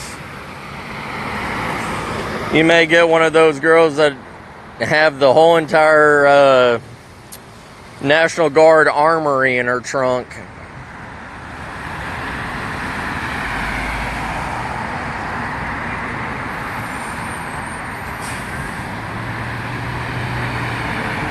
Like, what was it?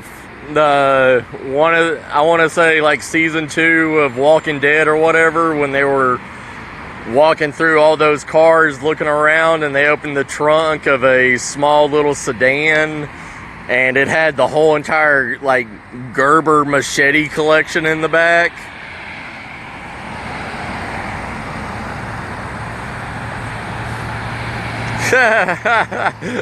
That they probably do.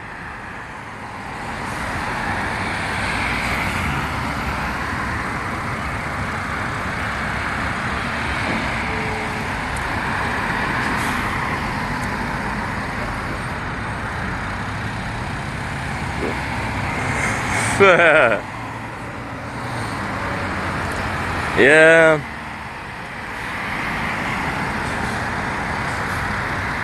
Yeah, like what me and Rich was talking about, like carrying one of the small little crowbars that they have at Dollar Tree, and one of the Silcock keys. I mean, that's pretty much all you really need in an urban survival situation.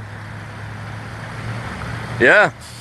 Oh, if it wasn't black, if it wasn't dark as night out there, I'd take you back and show you what all I found. I mean, I found bags, I found clothing, I found everything. I found homeless shelters.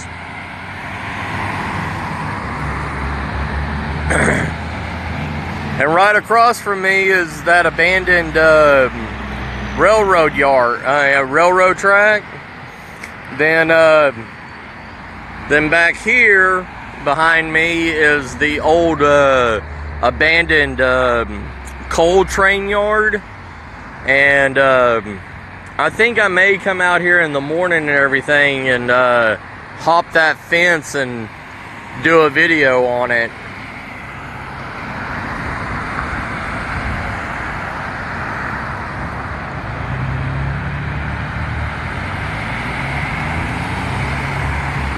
Oh yeah, they do. Oh, when I was walking dark, I found 4 unopened rolls of fiberglass thermal insulation just sitting out in the middle of the woods. Just sitting there. I mean, you know how flammable that stuff is?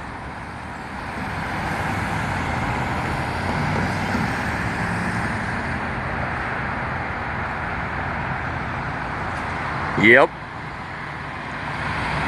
Oh, there's a Goodwill like 4 miles from where I am right now, and they dump everything in their trash cans behind it that doesn't sell or whatever, like the stuff that they can't sell, and they just fill these dumpsters up with it all the time with whatever.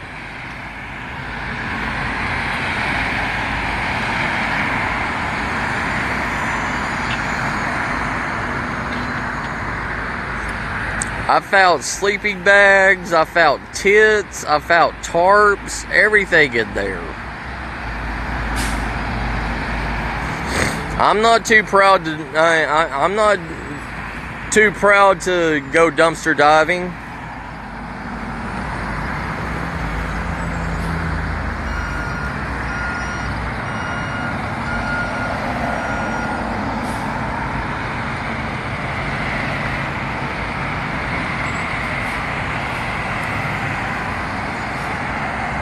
Oh yeah. Well, here's the thing, CR.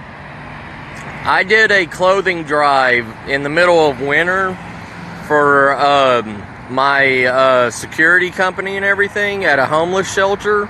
So I bought I bought like over 100 pairs of wool socks, right?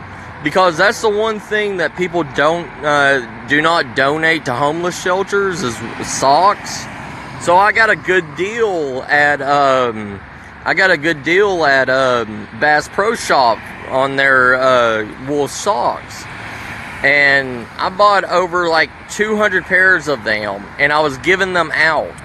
And everybody was upset with me that I was giving them wool socks instead of blankets, because the woman that was giving blankets ran out.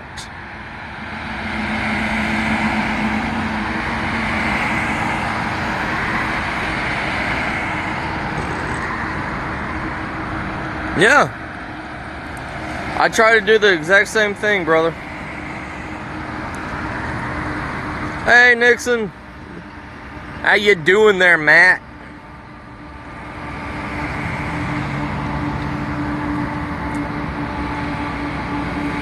Alright, brother. Thanks for stopping by.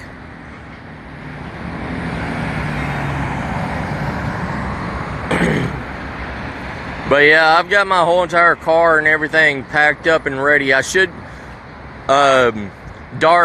be getting my solar panel for my phone this week, Monday at the latest. And when I get that, I'm going to do an overnight at Comanche Tower.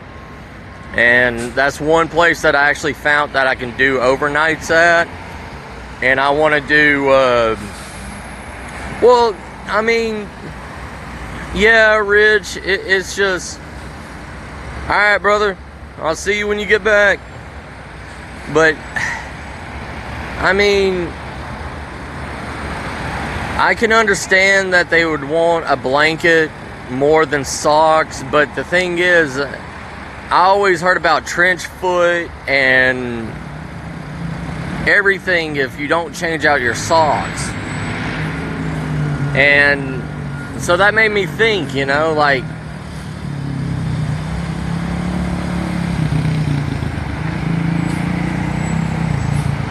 really? You need to tell me how to do that, Dark.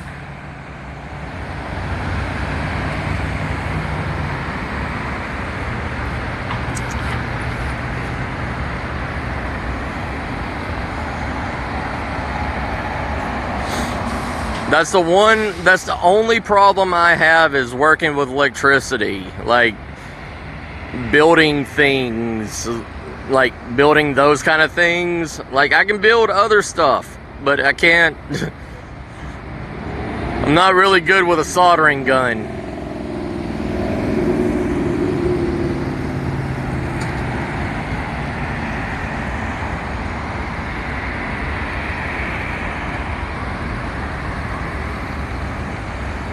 Really? Huh.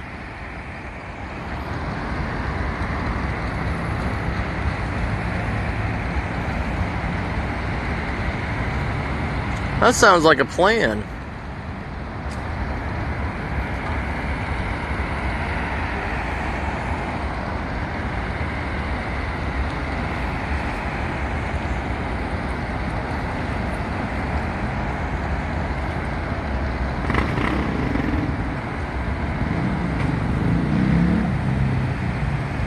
Okay, so all the pluses together, all the negatives together, or do you go like plus to negative?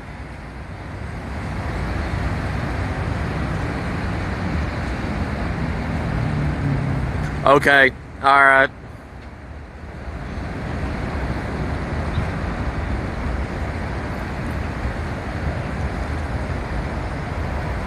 Huh. Now I need to swing by. Would the Dollar Tree solar lights work?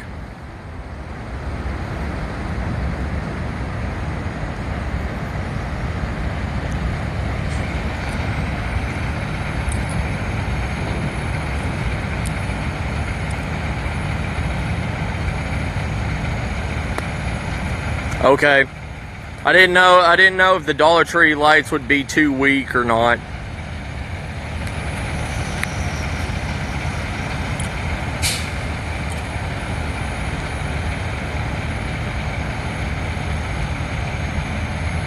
Huh.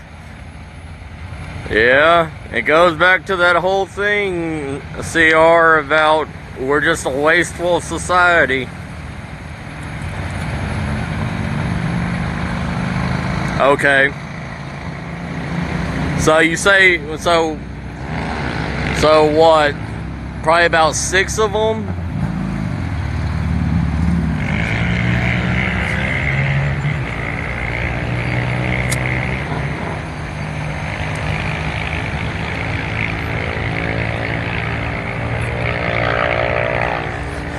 See, I got I got contacted by somebody on that Wish app that my wife uses, and they told me that they would send me a solar charger. Supposedly the solar charger can still work even if like one of the panels is damaged or anything. So as long as I show it on one of my videos that it works and everything, I don't have to do a true review of it. I just have to show it working.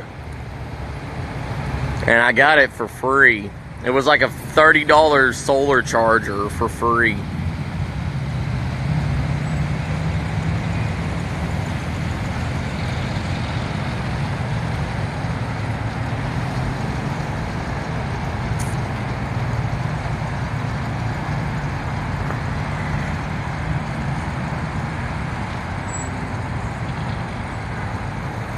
Nice. Okay.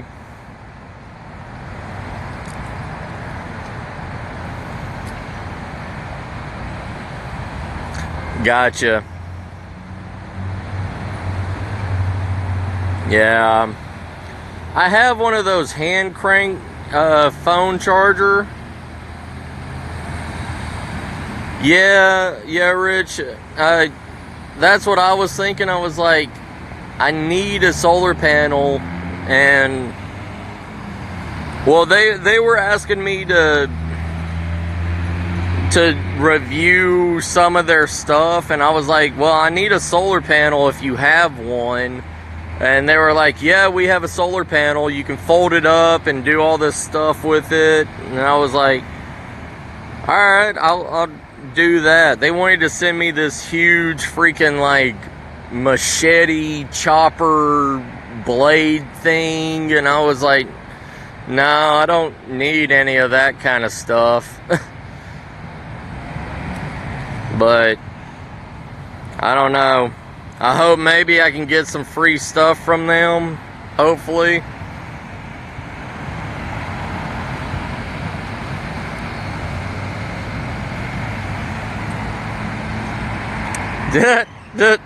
Nice. I wished I could do that.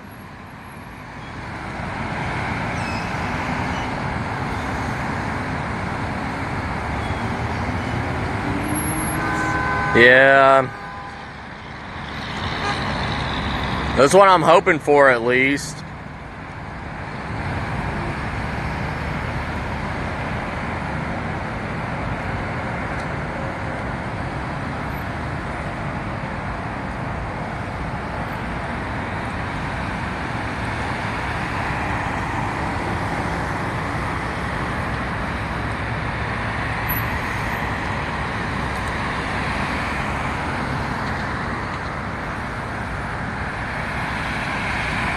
Oh yeah, lighters are all over the place, man.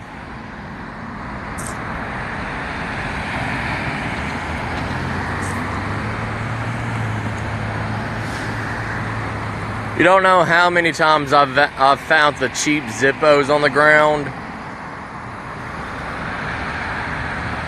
I have to show y'all one of my ideas that I did. cut off the windbreak of one of the cheap Zippos, so I can put it in tinder and use it like one of those strikers, and throw sparks into the tinder to light it up.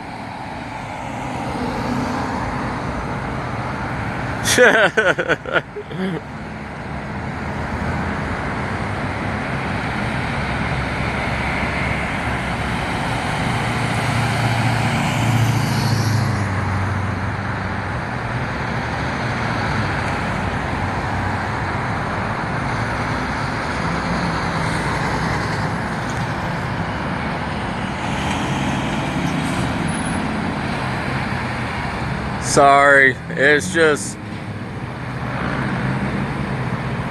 it makes me sad how many people is it in this small little community, how many people drive through here.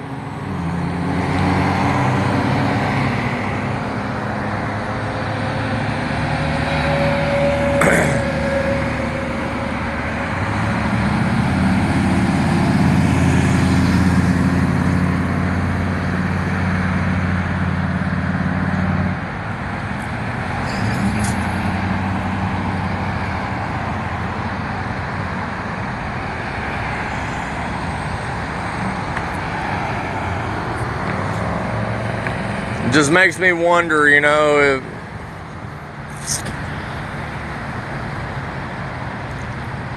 if something bad did happen in this world and all these people were out here, look at how many cars there is to scavenge.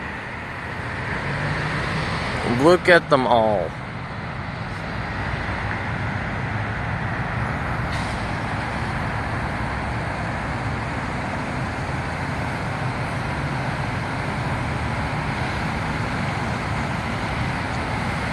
You know, I don't know.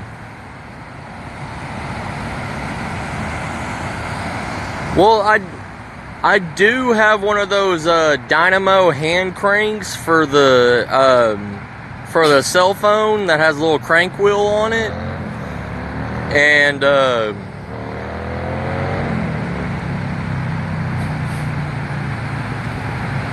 yeah.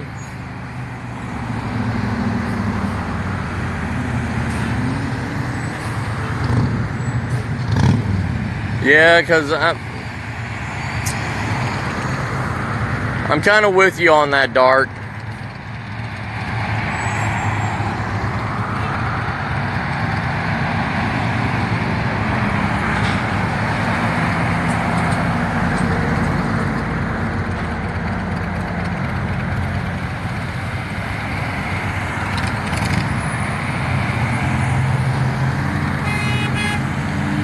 Yeah.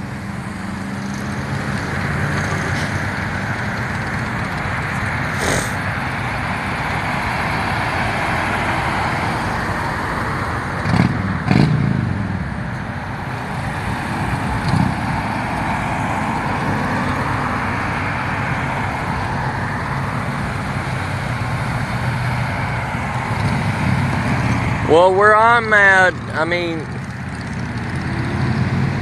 there's so many businesses that have went solar because they've moved from Austin out here.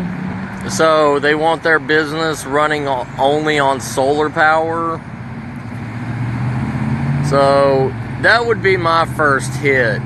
Hit all the businesses that have solar panels, steal their solar panels, bring it back to the homestead.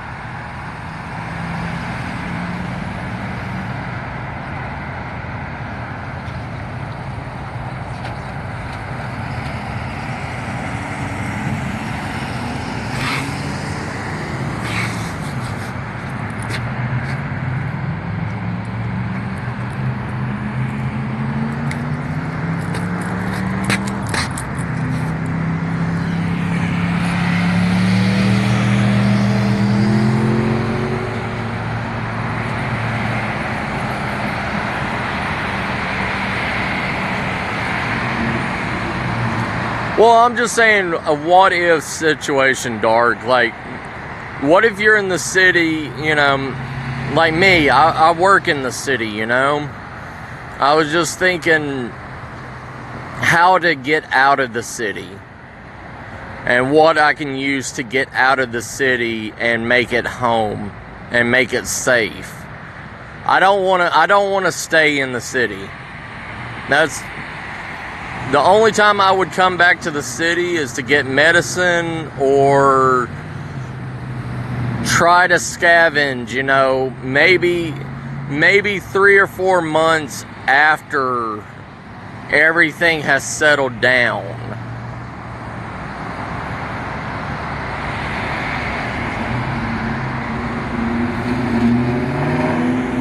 Yeah, that's the idea that I had. Like if something major or catastrophic happened, because you know, if something catastrophic happened, all the roads and everything are going to be completely blocked up with people trying to get out of the city or go to their family or go to their bug out location. Yeah, EMP blast, or say like a major fault line hit, or say like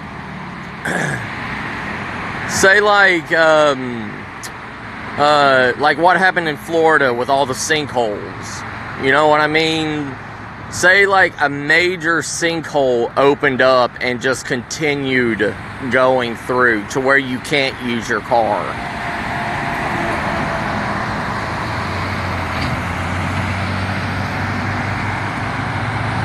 Yeah, I was thinking like that too.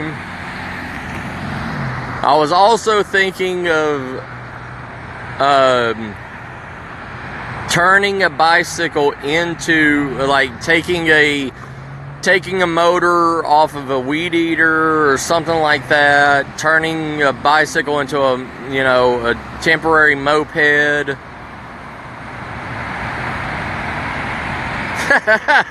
Dark.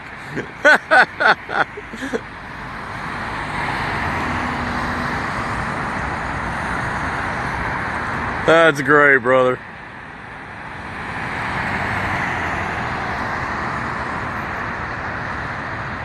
Yeah, my whole scenario, my whole idea is getting out of the city.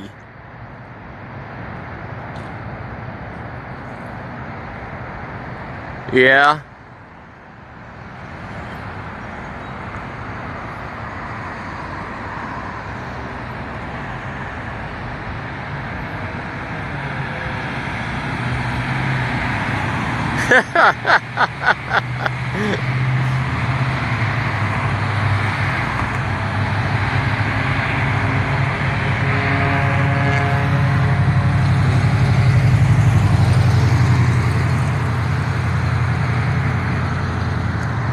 Yeah, just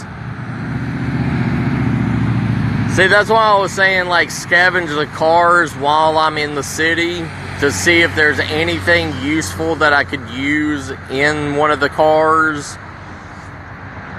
to help me get home.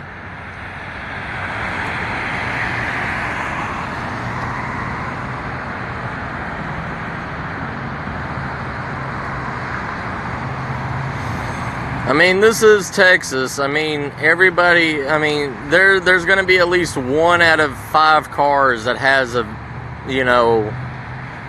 gun in it.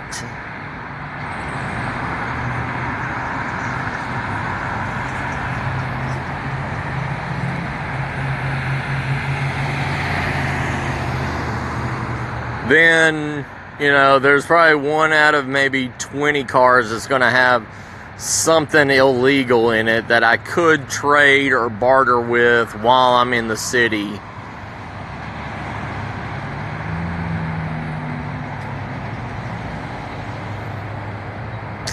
Well, I'm just saying, like, yeah, even if you're a good survivalist, I mean, you're going to carry your fixed blade knife on you, no matter what, on your side. But what if something happens to where you can't get to your bag that's in your car or something? Say like the earthquake or whatever topples a building over onto the parking lot where your car is at and destroys it. And all you have, like what I was showing that all I had with me, Dark, was this bag that my wife made me to carry my water bottle, and I had my Camillus Carnivore machete pry bar blade. And that was all I had on me. Say, like, in the situation, say, my emergency situation, because I have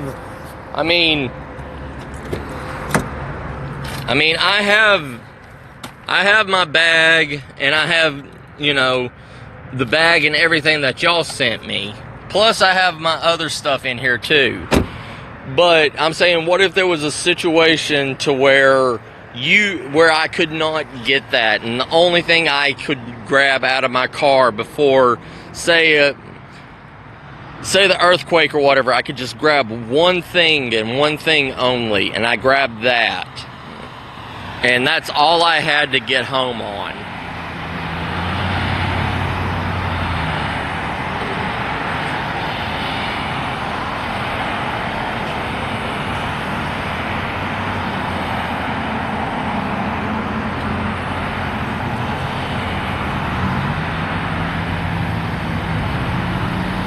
Yeah, I mean, we can prepare all we want, but what if there was that one stray moment, that one stray incident that happened to where you cannot get to your gear?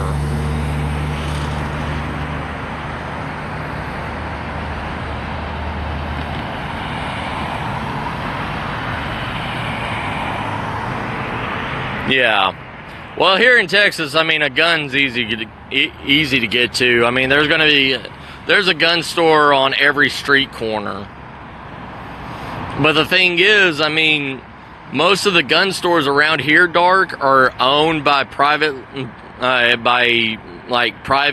business owners. So those people are probably going to be guarding that gun store with their gun. You know what I mean? So, I mean, you could take a chance of going into a big box store like Academy or Walmart or something like that, but you're going to have to end up fighting those people that are thinking the same exact way to go and get a gun.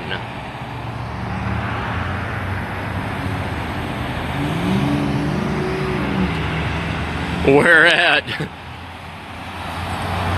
Academy or Walmart?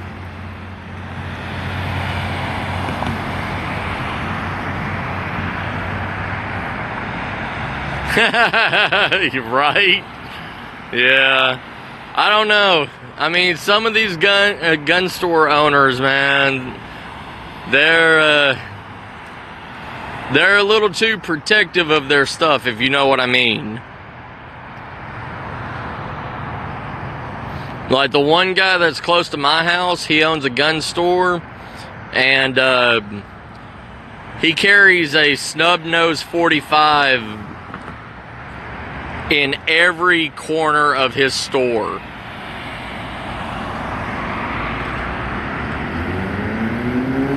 Yep. Garbage bag can be used for at least 100 things.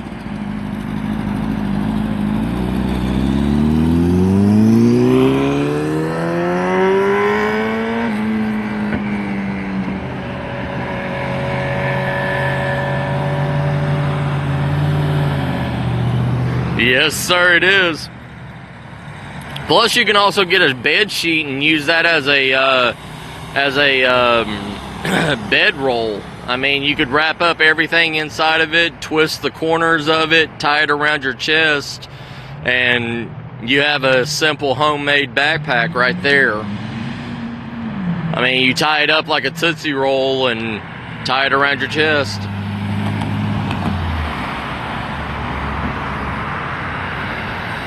Oh yeah.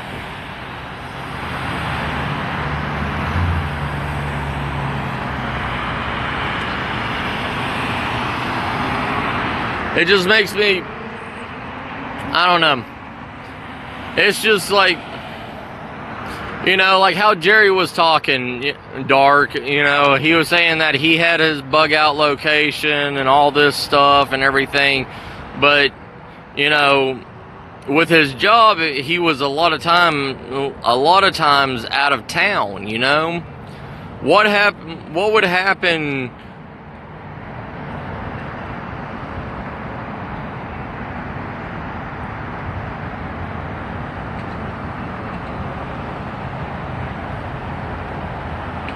Yeah, that's true. That is true, Rich. But like how Jerry was talking about, his bug out location is out in the middle of nowhere, but the thing is, with his job, if he's out of town, say he's in another state, you know, and when he's out of state, he's usually in a big city. I'm worried about situations like that. What if you are in another state or another city and you have to get home? That's,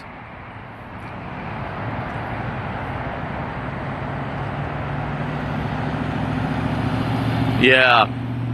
Well, the only bad thing is though, CR, is you can't practice a lot of things. I mean, certain situations, it's hard to practice. You know, it's not like you can just up and go to another city and park your car there and try to make it back home from another location, because A, you can't leave your car there, and B, I mean, your family doesn't want to drive out to another city to drop you off to see if you can make it home. There's certain things that certain skills that you can't practice, you know.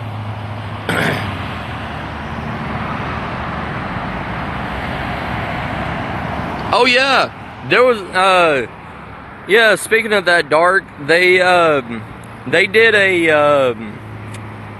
a census on, you know, if shit hit the fan, the world has only enough ammunition stockpiled to last 7 years.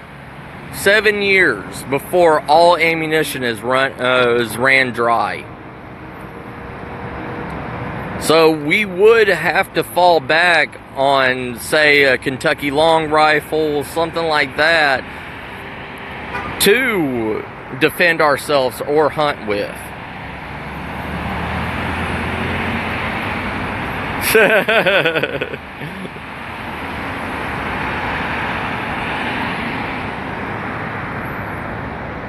Yeah, black powder isn't hard to make.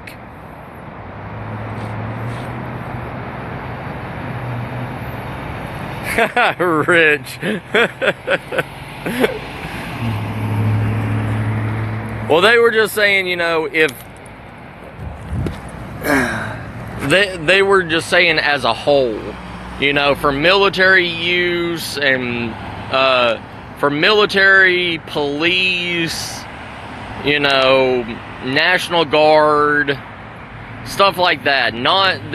They weren't counting for civilian stockpiles. They were just counting for a major, like, say another country invades us or whatever and shuts down our ability to create weapons or create ammunition. we would only have enough ammunition for military and cops and stuff like that for 7 years.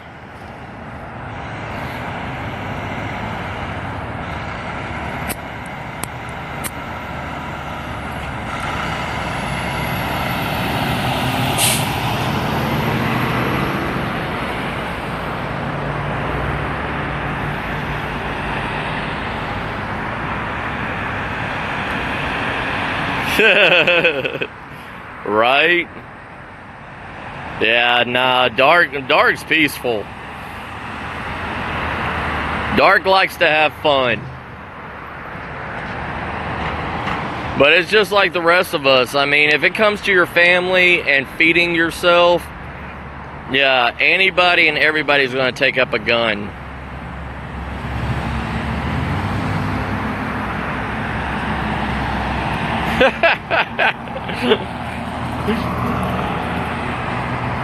There's gonna be bullets flying everywhere, Ridge. There you go.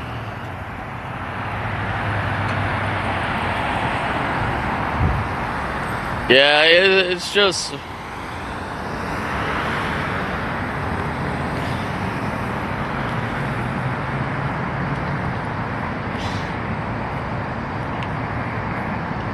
Hey, Bill. Yeah, there you go. Hey, Chris. Sorry, we're talking about do you talking about how to get out of an urban situation to your house, like to your bug out location or whatever. Do you have, say your car or whatever gets destroyed and you only have what's on you to get home. You don't have your 3-day kit, you don't have your bug out bag. What is the situations that you can find, you can solve to get home out of the urban situation?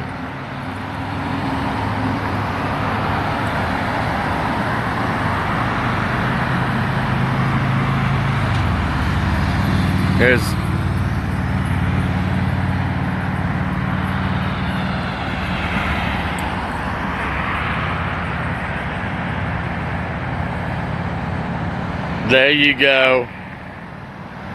Yep. Well, that's why you have the wife and everything, Rich. She can do the reloading while you do the shooting.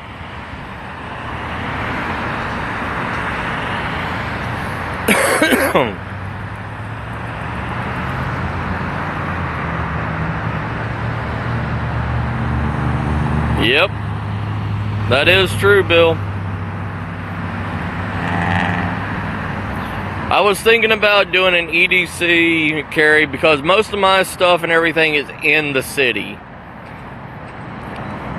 Oh yeah, the Leatherman will help you out a lot, but like I was talking about like one of those small mini crowbars from the Dollar Tree that you can pick up for $1 and a Silcock key. You carry those things on you. I mean, everybody anymore carries a metal container on them for water. Yeah, like say your car that has your EDC, that it has your get home bag in it is gone. The only thing that you have on you, you can grab one thing that has it before whatever happens. Like me, I grabbed my water bottle my cotton bandana water bottle holder with my metal water bottle in it and my Camillus carnivore pry machete, because those two are always together. So say I brought that with me to work, and because I can carry whatever I want to on my person at work.